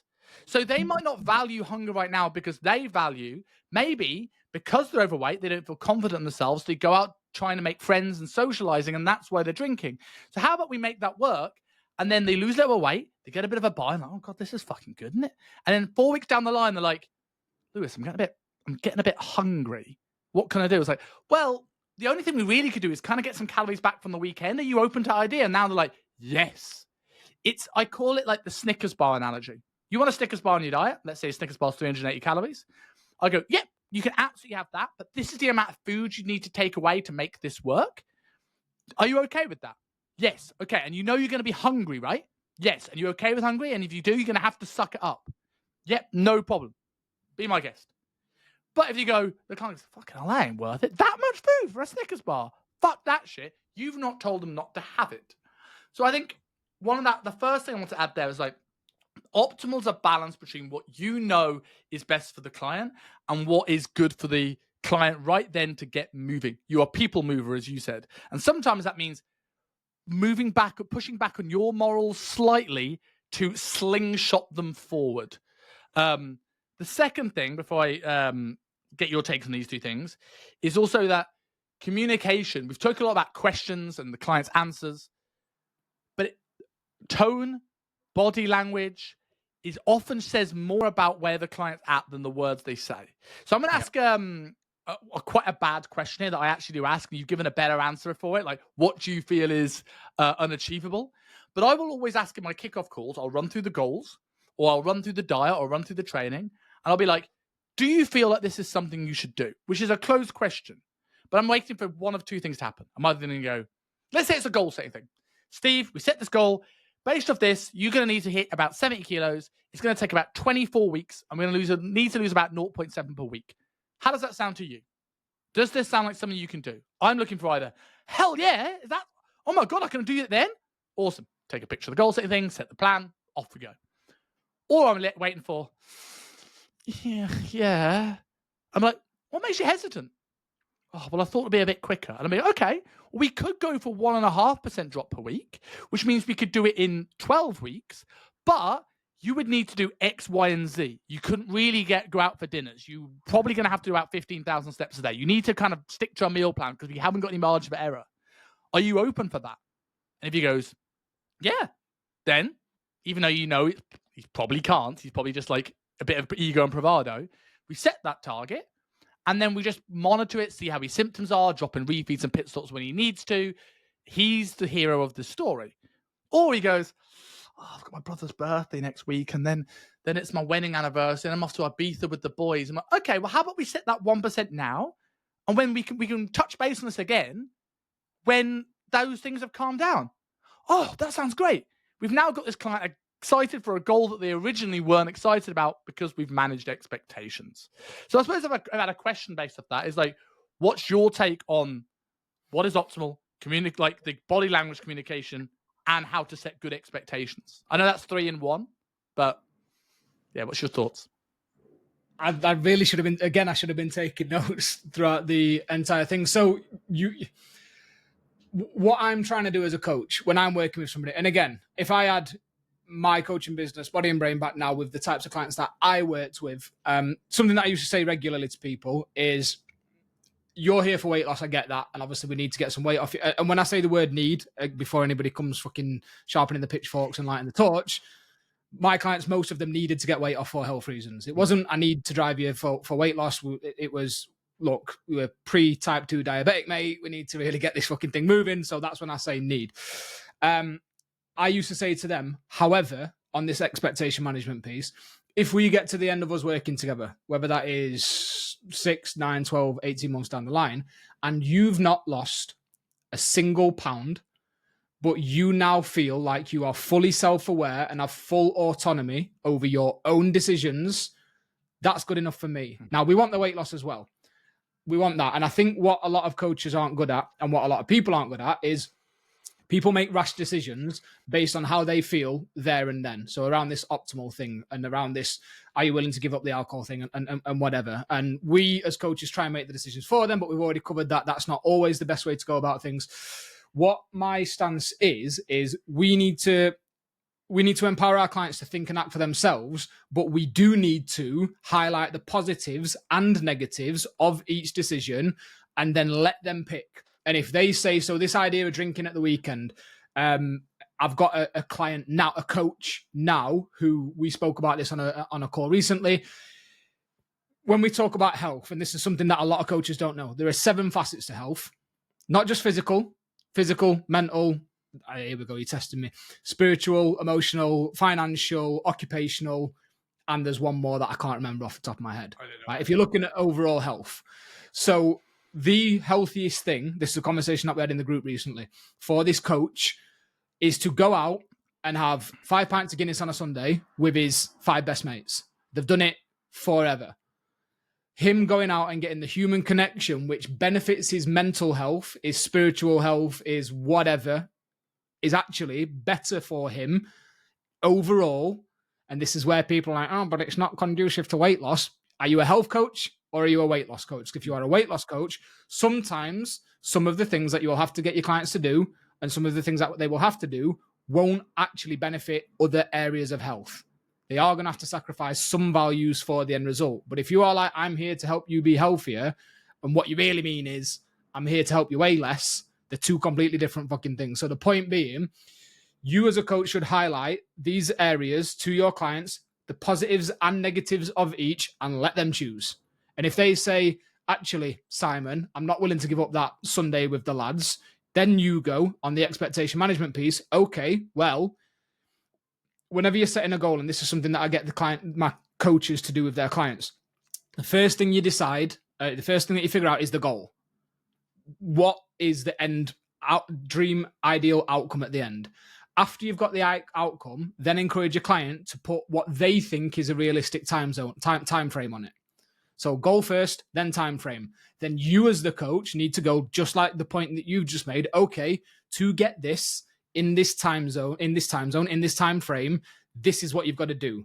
Are you willing to do that? Yes or no? And if the answer is no, you need to adjust the goal or you need to adjust the time frame. Yeah.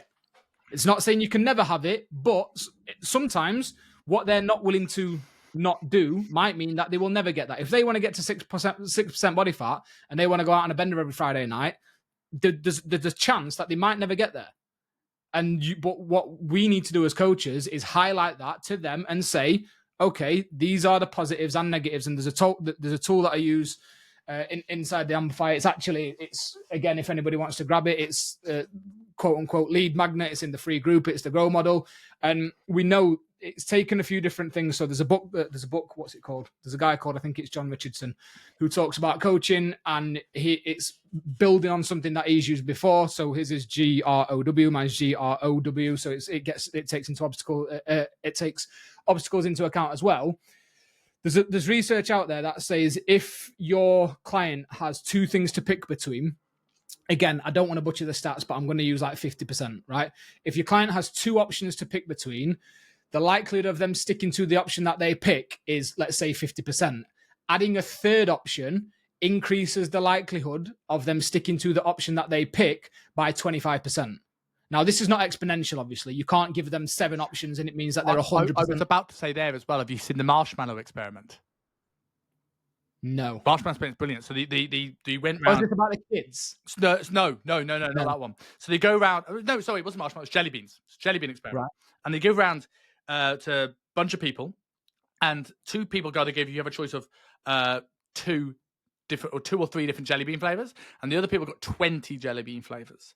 The people that who had 20 jelly bean flavors reported being less happy with their choice. In a similar thing, when you have a menu and it's got 500 million different foods on it, you're probably just like, oh, I get food envy. Whereas if you go to a steak restaurant where you've got steak, right? Yeah. You're generally very happy with the steak. The people that have had 2 to 3 choices and had less decision fatigue, which I think is another thing that coaches tend to do, where they just give so much choice of what to do. Like, here's your macros, I'll see you next week. Here's every food in the world. Good luck. People are less happy with the choice they make. Whereas if you go, here is option A or here is option B, what works best for you, it's less overwhelming. And this is why I don't like the recipe trend that we're seeing at the moment, where you're making, is it quicker than a steak on the grill? No. Too complicated, mate. Simplify people's life, you'll get better outcomes. And I went a bit of a tangent there, but that jelly bean experiment where it's like, having choice is good, because if people don't have choice, they don't feel like they have any control. But having too much choice overwhelms people. So I call that the this or that question, similar to you. And often it's the thing that, especially with competitive blokes, it often is the thing that makes people. It's almost, you're not confrontational, but you are in the right way. Where I'll go, hey, John, so we've not lost weight compared to our target this week. And what I'm noticing, meals out have increased dramatically. So what could we do to bring meals out down this week? Or do we need to refine this goal for you? Yeah. And you'll get a lot of guys be like, I don't want to refine the goal. No, I fucking won't eat out. And if you gave them that reality of it, rather than like, it's okay, let's try and work out how we can fit this in. And they go, oh, okay, I can have my cake and eat it too. And they just won't listen to you. Yeah. Yeah. So going back to the point that you made about what's optimal for the client and this idea of adding options is I try and get, this is not to decide on the goal. It's just to decide on the approach that needs to be taken to get to the goal. So you mentioned about set calories, same each day versus high, low and all that sort of stuff. What I like to do and what I encourage the coaches to do is use this model. It's basically goal, reality, obstacles, options, and then one box at the bottom. What's the way forward? Which one are we picking? But in those options boxes, there's a positive and a negative. So what you do there is, let's say the goal is 2,000 calories a day. The reality is where you're currently at, 3,000 calories a day. So we know the gap that we need to bridge is 1,000 calories a day. We need to remove 1,000 calories a day somewhere. These are the obstacles. Are you following? You look a little. So these are the obstacles that you're going to face, work, blah, blah, blah, blah, going out on the weekend, etc., etc., etc. Now, let's create as many different options as possible on how you could achieve 2,000 calories a day. You could do 2,000 calories a day. You could do, you could fast if you wanted. You could have 5 low, 2 high. You could do all of these different things. Here are the positives and negatives of each of those things. You do 2,000 calories a day. The positives are it's fairly easy to manage like mentally, psychologically. You don't have to be moving things around. You're not looking forward to high days. You're less likely to binge. You're blah, blah, blah, blah, blah. Negatives are probably can't go out and have Domino's at the weekend and that sort of stuff because you're on the same amount of calories. Fasting, positives are this, negatives are this. less hungry in the morning, hungry in the evening, more food, whatever, right? 5 low, 2 high. Positives are more freedom at the weekend. Negatives are actually research shows that you are likely to binge at the weekend if you're over restricting during the week, blah, blah, blah. Create as many of those as possible. Get your client involved in this. And again, I'll send you the link if people want access to this. It's a training that I've got along with the tool. Then get your client to pick which one of those things. And it takes advantage of something what's called the self-endorsed goals effect. And the self-endorsed goals effect is not just picking your own goal. It's basically encouraging clients to pick the way that they will achieve their goal. And what that does is it plays on 3 key things: autonomy, alignment, and clarity. So autonomy, as in it makes the client feel like they do have complete control and complete agency, which they do. They're all adults. We can tell clients what to do. They can choose to or not. But actually, it highlights, you make this decision. You're an adult. These are your goals. I'm Dumbledore. You're Harry. Right? The next thing, clarity. They aren't likely to pick something which they're not clear on why they're picking it. They're not likely to pick fasting, even though they see the negatives, if they're not clear on why they're picking it. And the third and most final is alignment. Does it align with their current way of life? If they are really happy and a big part of their family life is breakfast with the kids before the kids go to school and the parents go to work, are they going to pick intermittent fasting? Probably not. So you use the self-endorsed goals effect to get the client to decide which of the options, all of which would work, are most aligned with their life. And that gets them to state, right, this is most optimal for me. The reason that I like this, the second reason that I like this is, you mentioned there, the moment that stops being aligned and the moment that stops being achievable, you've already got 4 other options that will work to revert to. So you don't get that downtime of Susan realizing on Wednesday that she can't do it, but not telling you until a check-in on a Sunday. She goes, Simon, really struggling with this. You go, okay, which out of the other 4 options now seems like the most realistic for you to be able to stick to? No downtime. Cool. Well, tomorrow calories go to this. This is what we're doing. These are positives. These are negatives. You know where I am. Yeah. It's fast. It's fast. It's having those options. So I can't remember tonality, body language, and stuff like that. Again, like, here's a little question for you. Just again, somebody asked me this and it made me realize, if you ever see people arguing in the street, are they walking or are they stood still? Oh, it's still. So I think I've got this theory that it's impossible to have shit energy with somebody when you are moving. I don't know. It's a jump. I know it's a jump. Yeah. But when I'm coaching people, I'd rather be on a phone and out walking, weather permitting. I mean, it's shit in Manchester today. Yeah, too, yeah. But weather permitting, I'd rather be moving because I'm high energy. I'm moving. I feel good about things. If I'm sat typing on a fucking laptop, hunched over, then I'm there for all day. You can't obviously convey body language across in written message, but you can tell for sure when you read something that was like, they're not feeling great and I'm not feeling great. Let's fucking go. It's argument time. So having that opportunity Mike from whatever Business and Banter, whatever it is, Mike Harrison. When I had all that weight to lose, I got from 150 to 110 on my own, and I just could not get through 110. So I signed up with Mike, and I got from 110 down to 80. Did the photo shoot, all of that sort of stuff. Their check-in process, again, it blew my mind, and I don't know how he managed to do it. He had like 100 clients at the time. Is I would record a video of myself. There was no check-in form. There was a Google sheet that I had to update with my macros and my sleep and stuff like that. Then I had to record a video, 5 minutes minimum, of me speaking about my week. No prompts, no questions, nothing. And I would send it to him. He would then sit, watch the video, take whatever notes that he needed to, look at the things, and then send the video back to me. Blows my mind how he managed to do it, but I stayed with Mike for 3 years. Do you know what I mean? So that goes back to the automation thing, right? That was inefficient, but it was inefficient that created a connection with you, which made you stay, which is worth it. He spoke a while ago on a podcast. I think it was a podcast with Suck, because Suck mentored Mike for a while. And he was very open about it. And he said at one point he had 120 clients, and he was doing that for 120 clients every single week. And he basically ended up in fucking therapy, counseling. Because he was just like a fucking shivering wreck of a man. But again, like you talk about work rate, some days I'd wake up at 6 o'clock and have my feedback. Yeah.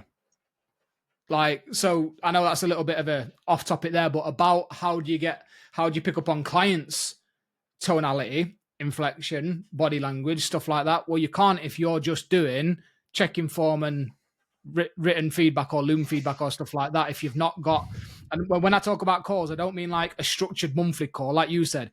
Every single client gets a half an hour call every single month. Okay, how long do you spend talking about Netflix on that call? Why not remove those and just have some slots available every single day? 10 minutes is enough. Genuinely, 10 minutes is enough to jump on a phone call with somebody. Yeah. Yeah, I love that. Remember, we're dealing with humans. Yeah, I absolutely love that. And you can like, even with check-in forms, if you've got people that used to write a paragraph and now write a word, that's as good as somebody not giving you the body language or the tonality, right? Like you can tell, right? And then you can go, okay, is everything okay? And you can kind of go into that mentor / coach role. So the last topic I want to kind of go into here, because I think this is what is, I would get notes ready because I'm going to tell my thoughts of it first, and I'm going to go into yours because I think we're going to disagree on this. Maybe we won't. I think this is interesting. But I'm seeing, I've been getting involved in certain Facebook groups and helping people out with certain things and coaches. And I'm seeing more and more of two things. One is, and this is a slightly off topic thing, about coaches not being more scared than ever before to ask questions. I've seen more people, and this is not just fitness things. I'll give an example in the Hong Kong expat group. There was an anonymous user asked the question, where do I go for dinner in Kowloon? Why do you need to be anonymous for that? What are you so scared might happen by putting your name in it? The other thing I noticed is if anyone asks a question about their clients not losing weight, you will get at least one comment of, don't track that because it will give people an emotional connection to food issue, right? So you mentioned one of your videos having a fucked up relationship with food during your diet, right? And I wanted to ask you about what this meant for you and where you think the industry is with regards to talking about this. Because my issue with a lot of this is the term eating disorder or a relationship with food seems to have become an unfair scapegoat for coaches not wanting to keep their clients accountable. Don't take weight, don't track intake. You will give someone a bad relationship with food when it's because they didn't either know how to give intake, like give meal plans or nutrition guidance. They don't know how to have these conversations not be spoken about. So it just becomes, well, we don't need to do it because I'm on a moral high ground, and it's an excuse for sort of laziness, right? And I don't get me wrong, and I want to caveat this, is that, and this is the reason why I'm giving my thoughts first, is that there are here's the stats. There are 70 million people in the world right now with eating disorders, which is far too many. And I have ultimate empathy and sympathy with this, right? But there is 2.5 billion people that are overweight, right? And we are very quick to the coaches put their own projections and their own bad relationship with food onto their clients. More of our clients need structure and routine, and they need to eat less crisps. They're not scared of crisps, right? If a client is yo-yo dieted and gone back to their pre-diet, that's not probably unlikely to be a bad relationship with food. If they've lost weight, not got scared about putting any weight back on, and gone back to Domino's pizzas every night, then that's probably a decent relationship with food because they can kind of go back without worrying about it too much. And I think sometimes we're becoming almost too cautious when we're not putting the foot on the gas. For example, last thing I'll say before I give you the floor is I can have a glass of wine and not be an alcoholic. Surely it's more about how the coach communicates about that diet, the person in front of them, than it is the specific tools. If you didn't track anything with your clients and then that client didn't get the results despite working incredibly hard, I think that is just as likely to give someone an emotional problem with food than tracking the data, tracking weekly average body weight, and then going, oh my God, I tried so hard, I've not lost weight. Oh, hold on. I ate at 11 o'clock at night and I went up. Oh, time of the month. Oh, I get this now. Oh, I'm not scared of this anymore. As opposed to taking weight once every 6 months and going, what a waste that 6 months was. I know that was a big rant. No, it's good. Someone that's come from that side more than me, I just see the aftermath of coaches. I did a show, or I felt a bit sad because I didn't like broccoli, and now everybody has to have this softy approach. I'm like, most of your clients don't need it. No, yeah. So it's not that I disagree at all. I think there's a lot more. This is one of those very nuanced. There's a load of all of that sort of stuff. So about coaches being scared to ask questions, maybe it's because they feel like they should have the answers. Maybe they don't want to seem like they don't know the answers. Maybe, again, that's how they've been coached previously and their coach always just led the way. But remember, we're not our clients. That's fine. That's good. Most of us aren't our clients. That's a good thing. I want to dig more into the relationship with food stuff and all stuff like that, right? So here's where, and we had this conversation on the podcast that the episode that we did on mine about like, where do you need the research? Where do you put the research down? All that sort of stuff. There is so much research out there now that supports this idea that restrictive dieting, no matter what approach, does impact relationship with food. Is not this airy fairy thing. It's not something. It's obviously it's not tangible, but it is something that can be measured, can be monitored. There are multiple facets to it. There are very real, very measurable ways that we can kind of like look at it with clients. Research supports restrictive dieting in any way for too long will impact relationship with food. I'm glad you said too long. I know I'm sorry I'm cutting you off, but I see coaches that are scared to push clients because, again, we said earlier on, X amount of calories is too low. I'm like, why? Yeah, so my next point is going to be on your side of the argument, is that I think a lot of things that I think coaches are confused. Relationship with food, having a better relationship with food sometimes is saying yes to the things. So having a better relationship with food is sometimes saying no to the things. It is both sides. But if you've got a client that I had multiple 3-figure, 100 plus 120 kilogram female and male clients that were terrified of eating chocolate, that obviously eaten in a surplus for a significant period of time to get to that point, but were scared of chocolate and were completely removing chocolate because it will open the floodgates and blah, blah, blah, blah, blah.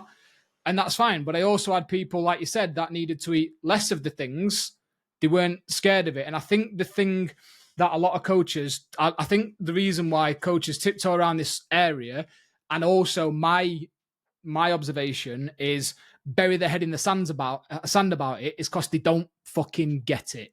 They don't understand. They grew up in a household that never had relationship with food issues. Like I had certain things in growing up. My mum and dad are both overweight. We're a large family. Everyone goes, oh, well, we just like food. Everybody fucking likes food. That's not an excuse. But things like you couldn't leave the table unless your plate was clear. Yeah. So now in later life, even if I'm full, I'm clearing my plate because it's rude if I don't. Mm-hmm. And the second one, and if your plate's clear, you can have dessert. Mm-hmm. That was almost the incentive. And people are too naive to look at, go, hold on, what did I pick up during my formative years that now still sticks with me now? Well, if I clear my plate, which I have to clear my plate, I can always have something sweet after. So this is where I started to struggle with it. And people don't get it because maybe they've not got any experience in it. Onto the disordered eating and eating disorder thing, right?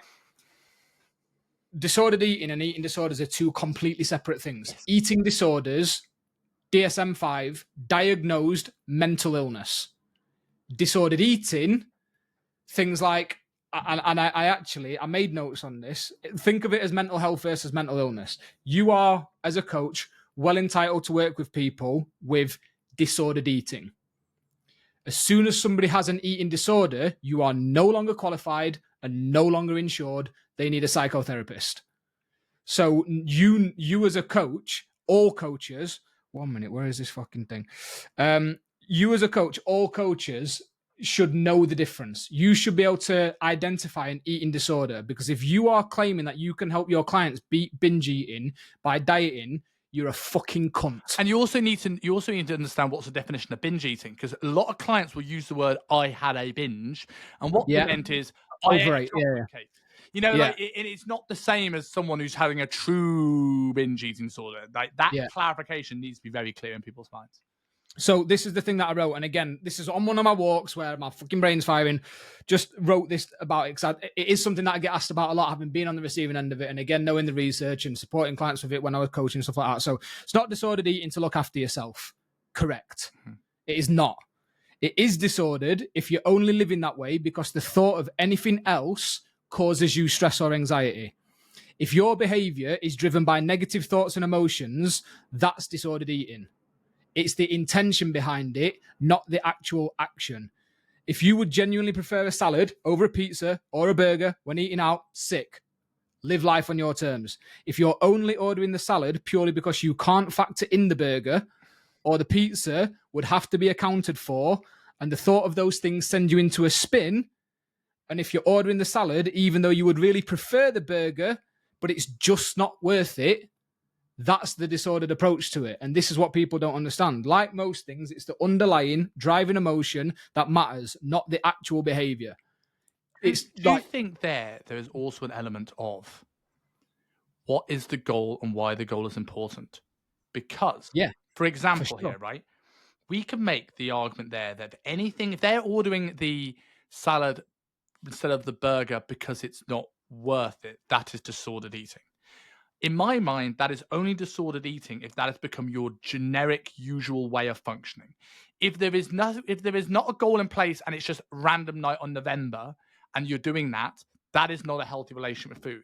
However, if you're doing a bodybuilding show or getting in shape for a holiday, or if you're trying to do CrossFit competition or high rocks or anything, that day doesn't become disordered eating. It becomes a sacrifice I need to make for the bigger goal. It's like a business, right? I don't want to send a bunch of DMs to people every day. I don't want to work on a Sunday every week. But sometimes I need to do that because I have a goal of making a certain amount of money, because the goal of buying a house or whatever I want with my income is more important to me in this moment, which makes things that would alternatively be disordered or considered weird totally healthy. Yep. If I did that for 5 years, I might have a problem with a disordered eating for work because I've now lost the ability to take that step back. In the same way that if I did a bodybuilding show and then that behavior continued indefinitely, or on the flip side of that, if I did a bodybuilding show and I went so far the other way and I didn't come back to where I was prior to the bodybuilding show, that is also disordered. Absolutely. No, absolutely. I completely agree. And again, the devil is in the dose. How long are you doing this for? B, going back to what I was saying earlier about what's optimal for the client, are you making this as an informed decision? And when I was talking about my client who refuses to sacrifice the 5 pints of Guinness with the lads on a Friday, sometimes you are going to have to sacrifice certain of the 7 facets of health for other, or sometimes you are going to have to sacrifice values and mental well-being for a bodybuilding show. And again, the research shows us that when you look at representation of competitive bodybuilders versus normal people post-competitive building are higher representatives of eating disorders. No getting away from it. I'm not saying all bodybuilders, but there's no getting away from it. I don't know what the ratio is of like normal people to. There's also research that shows us that there are higher levels of narcissism recorded in bodybuilders, but nobody wants to talk about that either. So like I do agree, if you are making a fully well-informed decision of I am going to do this thing, I did. So when I did that first shoot, I'm 6'3", I'd been 150 kilos. I wasn't able to exercise because of my heart. I got down to whatever percentage body fat, I don't know, but 81 kilos the first shoot. I knew, and it was a conversation that I had with Mike, that at the time I was having to eat 1,600 calories a day and 250 grams of protein a day. As somebody that's 6'3" and doing 12,000 steps because I wasn't able to train. I knew there and then for the last, let's say 16 weeks in the run up to that show, I was sacrificing those things. And halfway through, I knew this is becoming a problem, but I would have run through a fucking wall to get the visible abs because I'd never had them before. So I was making a conscious decision. I think that's the thing that a lot of coaches don't get, is because they don't get it and they've never struggled with it. They're like, oh, well, it's not a thing. I'm like, well, it fucking is. Yeah. And if you don't monitor it and you aren't the best person to support your clients with it, either get comfortable referring out or start actually learning about how to do this. Because the golden rule of coaching is do no harm. You getting somebody in photo shoot shape is the goal that they want. great, fantastic. If it's great for your marketing, great, fantastic. If that then leaves them with disordered eating and or eating disorder, no longer great, you're a dick. I do wholeheartedly, especially the eating disorder thing, wholeheartedly, because there's a sort of shift. To someone to go down that, if you've caused as a coach an eating disorder, it's now no longer about how aggressive the diet was; it's how long you pushed them for, and you would have had to ignore the symptoms. One of the things, It's not just that. Sorry to interrupt. It's not just that. It's the approach as well. It's if you are demonizing and making people cut certain things out. Again, the research shows us the more likely to want to overeat and or binge on that. Like it's not just the duration and it's not just the intensity. It's also the approach. but again, I also think it's how you communicate that approach. Because here's the thing that I find is that we get to this point where coaches are now terrified to push people because they think their clients are made of glass, which is right. You're dealing with people that business owners. Again, I'm not saying that all of these things are necessarily healthy, right? But we've got clients who are probably missed tons of sleep to try and put 6 zeros on their bank balance. They've got clients that sign up to London Marathon, that clients sign up to High Rocks events. And then we as a coach, they come into you and tell us what they want to achieve. And you go, no, you don't want that. You don't want that. It's unhealthy. I'm like, yeah, I disagree with that as well. I completely get where you're coming from. And so I think this element of like, if you want a big goal, you will have to push hard. Now, there are two things here. A low carb diet isn't necessarily a bad thing, right? There are benefits, both from a physiological perspective. And again, I understand there are disadvantages. There's pros and cons of everything. You choose your regrets of a low carb diet. It's also easy, right? For a starting point is hit a protein target, and you can switch the chips for a side salad, but it's really difficult to get them to not cook it in the certain oil or change the sauce, right? But if you go, carbs are bad, we're not going to have them, don't touch them, that's where you develop the problem with food. It's not the low carb diet per se. It's like, right, what we're going to do, let's get something that's a little bit easy for you right now, whilst we're not moving very much. And we're going to be looking at how to add carbohydrates in later, because they're going to be good at fueling performance, fueling training, and add some variety into your diet. But this is the tool right now that I think is going to be best for you. What do you think? That same person can go, those two people can go through exact same restrictive diet, and this is obviously extreme. I'm not saying everyone should do low carb dieting, and come out of this in a completely different headspace because of all the stuff we spoke to in the podcast prior to this, the communication of this, and understanding that cycling calories is ultimately the end goal, and this is a temporary push for a bigger goal, and that's so I think oftentimes this problem is like, how long do you leave them there? How do you communicate with this?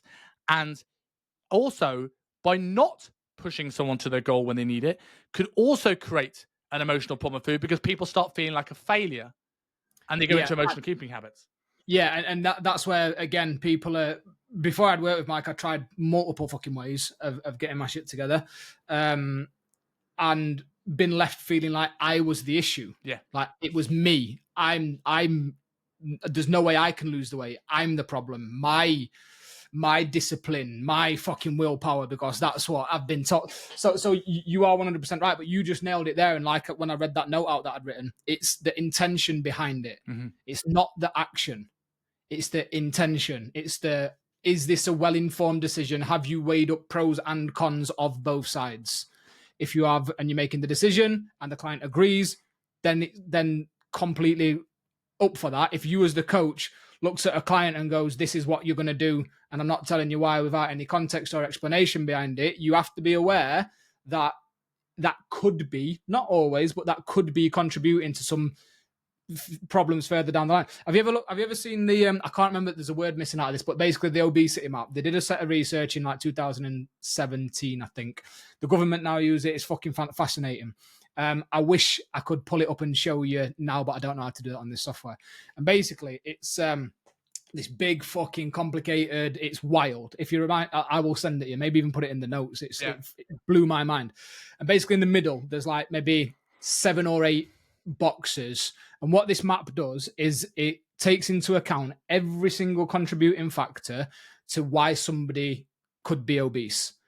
And in the middle, they're connected with these like orange lines, and it's like 5, 6, maybe 7 boxes that essentially equate to energy balance, calories in versus calories out. And there are, I'd say, 150 factors. Things like food production, things like availability, things like socioeconomic status, things like where you were born, all of these other things. So this is what, and then further from that, it then categorizes them down into like psychological, individual biology, individual this. There's all these other factors where, so for people to say like that, this stuff isn't an issue, all of the research now is saying it is. So I am not saying that you, if you are a transformation coach or you are just a general fat loss coach, that you need to be super fucking clued up on this stuff. You don't. But you need to at least know that it's out there, and you need to at least know the impact that your actions as a coach could be having on people. And you need to know how to screen for it, and you need to know how to spot it. You don't have to be able to fix it, for sure. I got so many clients come to me where I'd, even with a great onboarding process of asking questions like any diagnosed mental illnesses, any this, any that, any this, you get 3-4 weeks in and you go, actually, either you don't know about it or you withheld it. I'm now referring you out. Yeah. And you have to be confident enough as a coach and capable enough and like comfortable enough with your skills and your values to go, actually, I'm not the best person for you. I'm not the best person for you. I need to send you somewhere else. And the referring out thing is often people are scared to do it because they feel they're going to lose clients. But I always think the referring out often it helps people get better attention, because at no point does you referring someone to a psychologist means you stop working with them. It means Correct. that you work with the things that are in their scope and you connect with their psychologist or their endocrinologist or their chiropractor or their physio or their doctor to allow you to work together to help this person get the best outcome. And just that little bit of taking away of control means you can stay within your scope and can be that better coach for them. And like, I think that obesity map thing you're doing is really fascinating. And I think it's something that I will put it in the show notes so you find it, because I do think it's genuinely something that more coaches need to understand, is that, yes, you don't necessarily need to know at endocrinologist level what's going on underneath your client's skin. But I think a lot of coaches have gone down this, it's just calories in versus calories out, mate. And I'm just like, I've seen this, and this is a conversation of the day, otherwise we'll do another hour, about the people talking about misinformation online. I hate it. I hate it. I hate it. I hate it. I hate it. We did this one. So for anybody, just to cut Simon off, we did this one on the episode that we did. Yeah. So if anybody wants that conversation. Oh yeah, that's a good, fair point. Yes, go and listen to that. But people don't know the information to put a miss in front of it. And I think when people say, oh, you got BMR and that's coma calories, I'm like, you are an idiot. Yeah. Do you need to know the impact that thyroid has? The liver has 15 to 20% of your BMR. The liver, right? So when you start looking at these things, and I did in SMU, we did a deep dive, 4 weeks talking about behavior change. And the first week was nature versus nurture. How much of it's genetics? And I would argue that most people can get lean and it's not really a genetic. Building muscle, variance. Getting lean, not. However, there is genetic component of, like, if I was born on a farm miles away from any shop where I had to go to the shop and do tons of steps, and I cook my own food and I slaughter my own cattle and I grew my own vegetables, that's different between people in a council flat in London that only had access to the cheap pizza place around the corner, and they now are basing their food decisions on that.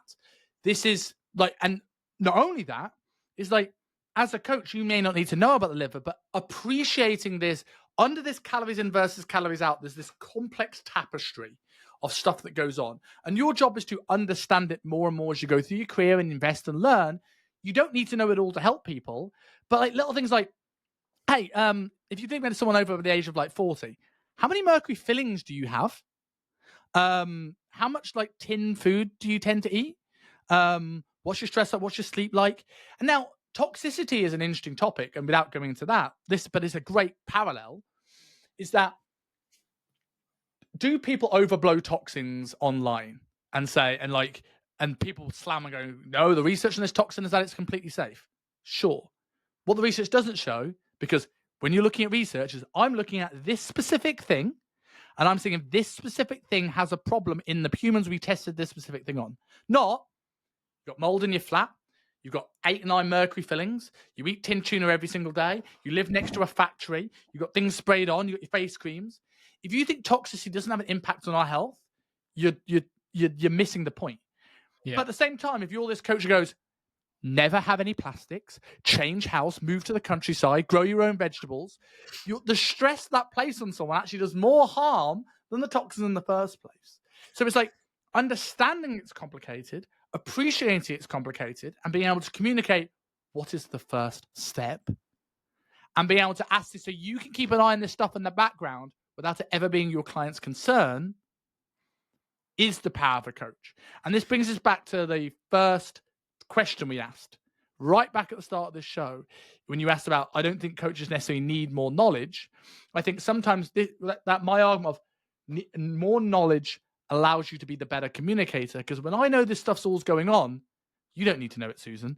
What you need to know, Susan, is, right, we need to make sure that we do this and this. Okay, you're eating in a calorie deficit, you're moving more. Okay, now you're sleeping better. Now you manage your sleep. And then down the line, we go, you might want to get that mold sorted out in your house. Okay, we can do that. And then that's conversation down the line when we know the layers of importance. So that the obesity map stuff, again, it's one of those things where a load of other research will then take it and categorize things and build on it and stuff like that. And of the 5, I can't remember who did the research. Again, it's on the thing. It's on the link that I'll send you. It's a .gov. The original thing is on .gov. It's like it's well accepted by most people. I've never seen anybody like refute it. It then tells you the 5 biggest influencers on whether somebody will or will not be obese, or will indicate that somebody's going to be obese. And everybody knows about number 1 and 2: input, output. Input, output. 3, 4, and 5 are, and this is what really pisses some people off, 3, 4, and 5 in this order: socioeconomic status. So funds, available food, all that sort of stuff. So you just mentioned it. Did you grow up in the council house and all that sort of stuff? Number 4, genetics. Mm-hmm. So hormone balance. 17 genes now been found that if you've got one of those genes, you are more likely to be obese. If you've got 2, even more. 3, even more. 4, even more. 17. And just before you 17. Go on to 5, like, that's the thing with the genetics thing. I said I don't think genetics affects someone being lean. I think everyone can get lean, but it doesn't mean the challenge isn't harder for one person. Yeah, so if you've got that sure, gene, yeah, it's the same thing. But I for sake of argument, right, I can get busy. I've not eaten anything yet, and I'm feeling fine. Not everyone has that same experience. I know people put them in a 5-calorie deficit and they're pulling their hair out, and that's partly psychological and is physical. But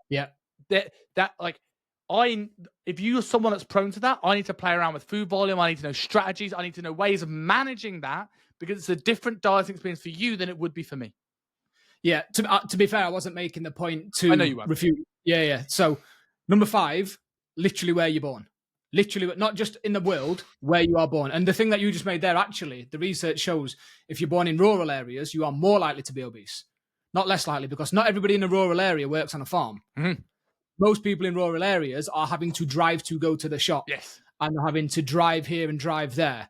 People in cities, less likely to be, again, on the whole, less likely to be obese. So why do we need to coach? Do you think there's a comparison thing to that as well? Like, if I'm living in London or a slightly more healthy city and I'm seeing people that are in shape more and I'm exposed to it, I'm exposed to marketing messages more potentially, and we can say whether this is healthy or not healthy, there's an argument both ways, that I'm more likely to have reason to stay in shape. The board of directors meeting, I need to look good in a suit. I can see this marketing message. Whereas in rural areas, and, Dave's a bit plump and his wife Shannon's a bit plump, and, that's all right. It doesn't matter. I can join that too. There's so many factors, like these 5 things. There's so many factors within this. Because when you said hormones, we looked at energy out. People think steps and moving. Well, energy out is all those hormone things. And I'm like, it's the liver stuff we spoke about. I was like, within those 5, there's a subsection of another 10, 15, 20 different variables, which where it's like, we need to take this as an individual, because this is so multifactorial. Yeah. So the way that I'll round it up, and again, this is in the talk that I gave a couple of weeks ago now. Yeah. Last week, not Friday, just gone Friday before, is number 1 and 2, going back to those 4 hats that I speak about. You can instruct. That's an information thing. That's a knowledge thing. You can tell people the information. You have to coach 3, 4, and 5. You can't tell somebody to change their genetics, but you can coach them to get them to come to the realization that they've got to work with things instead of against it and take things into account. You telling them, I don't care about your genetics. What? You telling somebody, I don't care where you were born. What? I don't care your readily available funds. What?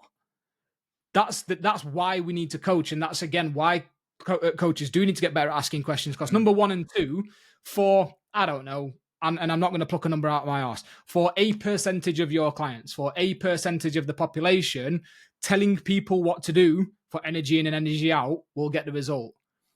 But for the rest of them, the ones that are falling by the wayside, the thing that I want every coach that's listening to this and made it, where are we, 2 hours into this podcast, to think about is, if you've got some clients that get end results and some clients that aren't, what's the difference? Yeah. What's the difference? Is it them not sticking to things? Maybe. Research, Harvard Business Review shows that 80% of any client using goal-orientated services will achieve their goal, 20% won't. That's to account for human error, not the right approach, not the right time. So not all of your clients, if you've got 10 clients and 8 of those get a great result, you're doing a good job. I would say 1 in 4 should get an unreal result, which means that's the standard. So that means 1 or 2 are getting a fine result. 1 or 2 are, they're not the right time. They're just coming to tick a box. And if you're below 1 in 4, you need to be aware of that so you can go and either invest or work hard or whatever it needs to be. And if you're above that, then you can kind of like not beat yourself up about Steve, who's just getting pissed and telling you, yeah, I stuck to the diet. For sure. And again, it accounts for human beings. You're dealing with human beings. People are going to sign up. Mate, I had a client that once paid me in full and then never spoke to me. And that's to give you the breathing room to realize that 10 out of 10 clients will not get a result. 2 out of 10, if you look at the stats, the KPI, whatever you want to call it, 2 out of 10 are human beings. They're going to go off and enjoy their life. Things are going to change. It's not the right time. It's not the right approach. All of those things are fine. But if you are getting, let's look at those 8, you doing the whole calories in versus calories out might get 3 of them there. If you're lucky, if they're intrinsically motivated and they're like me, run through a fucking wall to get the result. But what about the other 5? Because you know it's not knowledge for most of them, and you know it's they're still trying. That's why you need coaching. I agree. And that's why I'm very much anti the idea of people firing clients. I've seen this a lot when they're not sticking to them, it's doing my head in, I should fire them. I'm like, no, you need to be a better coach. You know, like, I've had clients that we've set expectations and we've gone, look, if it's not the right time, it's fine. Let's refine the goal. They said yes. They come in, they tick a box. They know I'm here when I'm ready. And I've had people that have not got a result for 3-4 years, me one-to-one, and then one day something changed in their life and they get that result. If I'd have fired them, not only would they have not gotten that result with me, they might not have got it at all because now they associate coaching with someone that made them feel terrible, that I wasn't good enough, so I got rid of them, right? Mic drop. Yeah, it really annoys me when I hear people do this. And there is an example. There's an exception. There are people that are rude to you or rude to your other clients, create a bad environment, but that is like so rare. Most people come into this with good intentions. So, you know, I think that's a great place to sort of end it. So my last question I always ask everyone that comes on the show, and I ask this because so many people are trying to be perfect, which is a good segue into this 10 out of 10 sort of thing. And I want to realize that anyone that comes on this show, that we're not perfect, we make mistakes, and we're human. So what's one thing you have changed your mind on? Everything that we've just spoke about. When I first got into coaching, I thought it was a case of you don't want it bad enough. Because of my experience, being 150 kilos with the heart condition, I'd have ran through a wall. Keep saying it. I thought people just needed to want it more. Forgetting completely that I only started to get my shit together at 29 years old, and I'd been trying to lose the weight since probably 14. Forgetting that I'd had 15 years of failing, all of a sudden I just wanted it enough. And I genuinely used to think that. And when I first started, again, I wasn't working. It wasn't my own business. I was working for somebody else's. We were Body Transformation. And it was a case of, did you stick to your shit this week? No. Okay. Well, I'm going to explain it slightly firmer. Stick to it.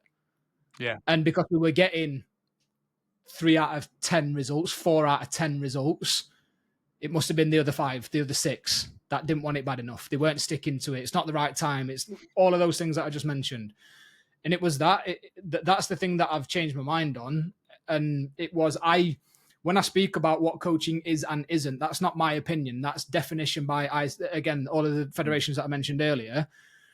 I also used to believe that I was coaching when I was setting people meal plans and removing 25 grams of carbohydrate and adding a couple of sets here. I thought I was coaching.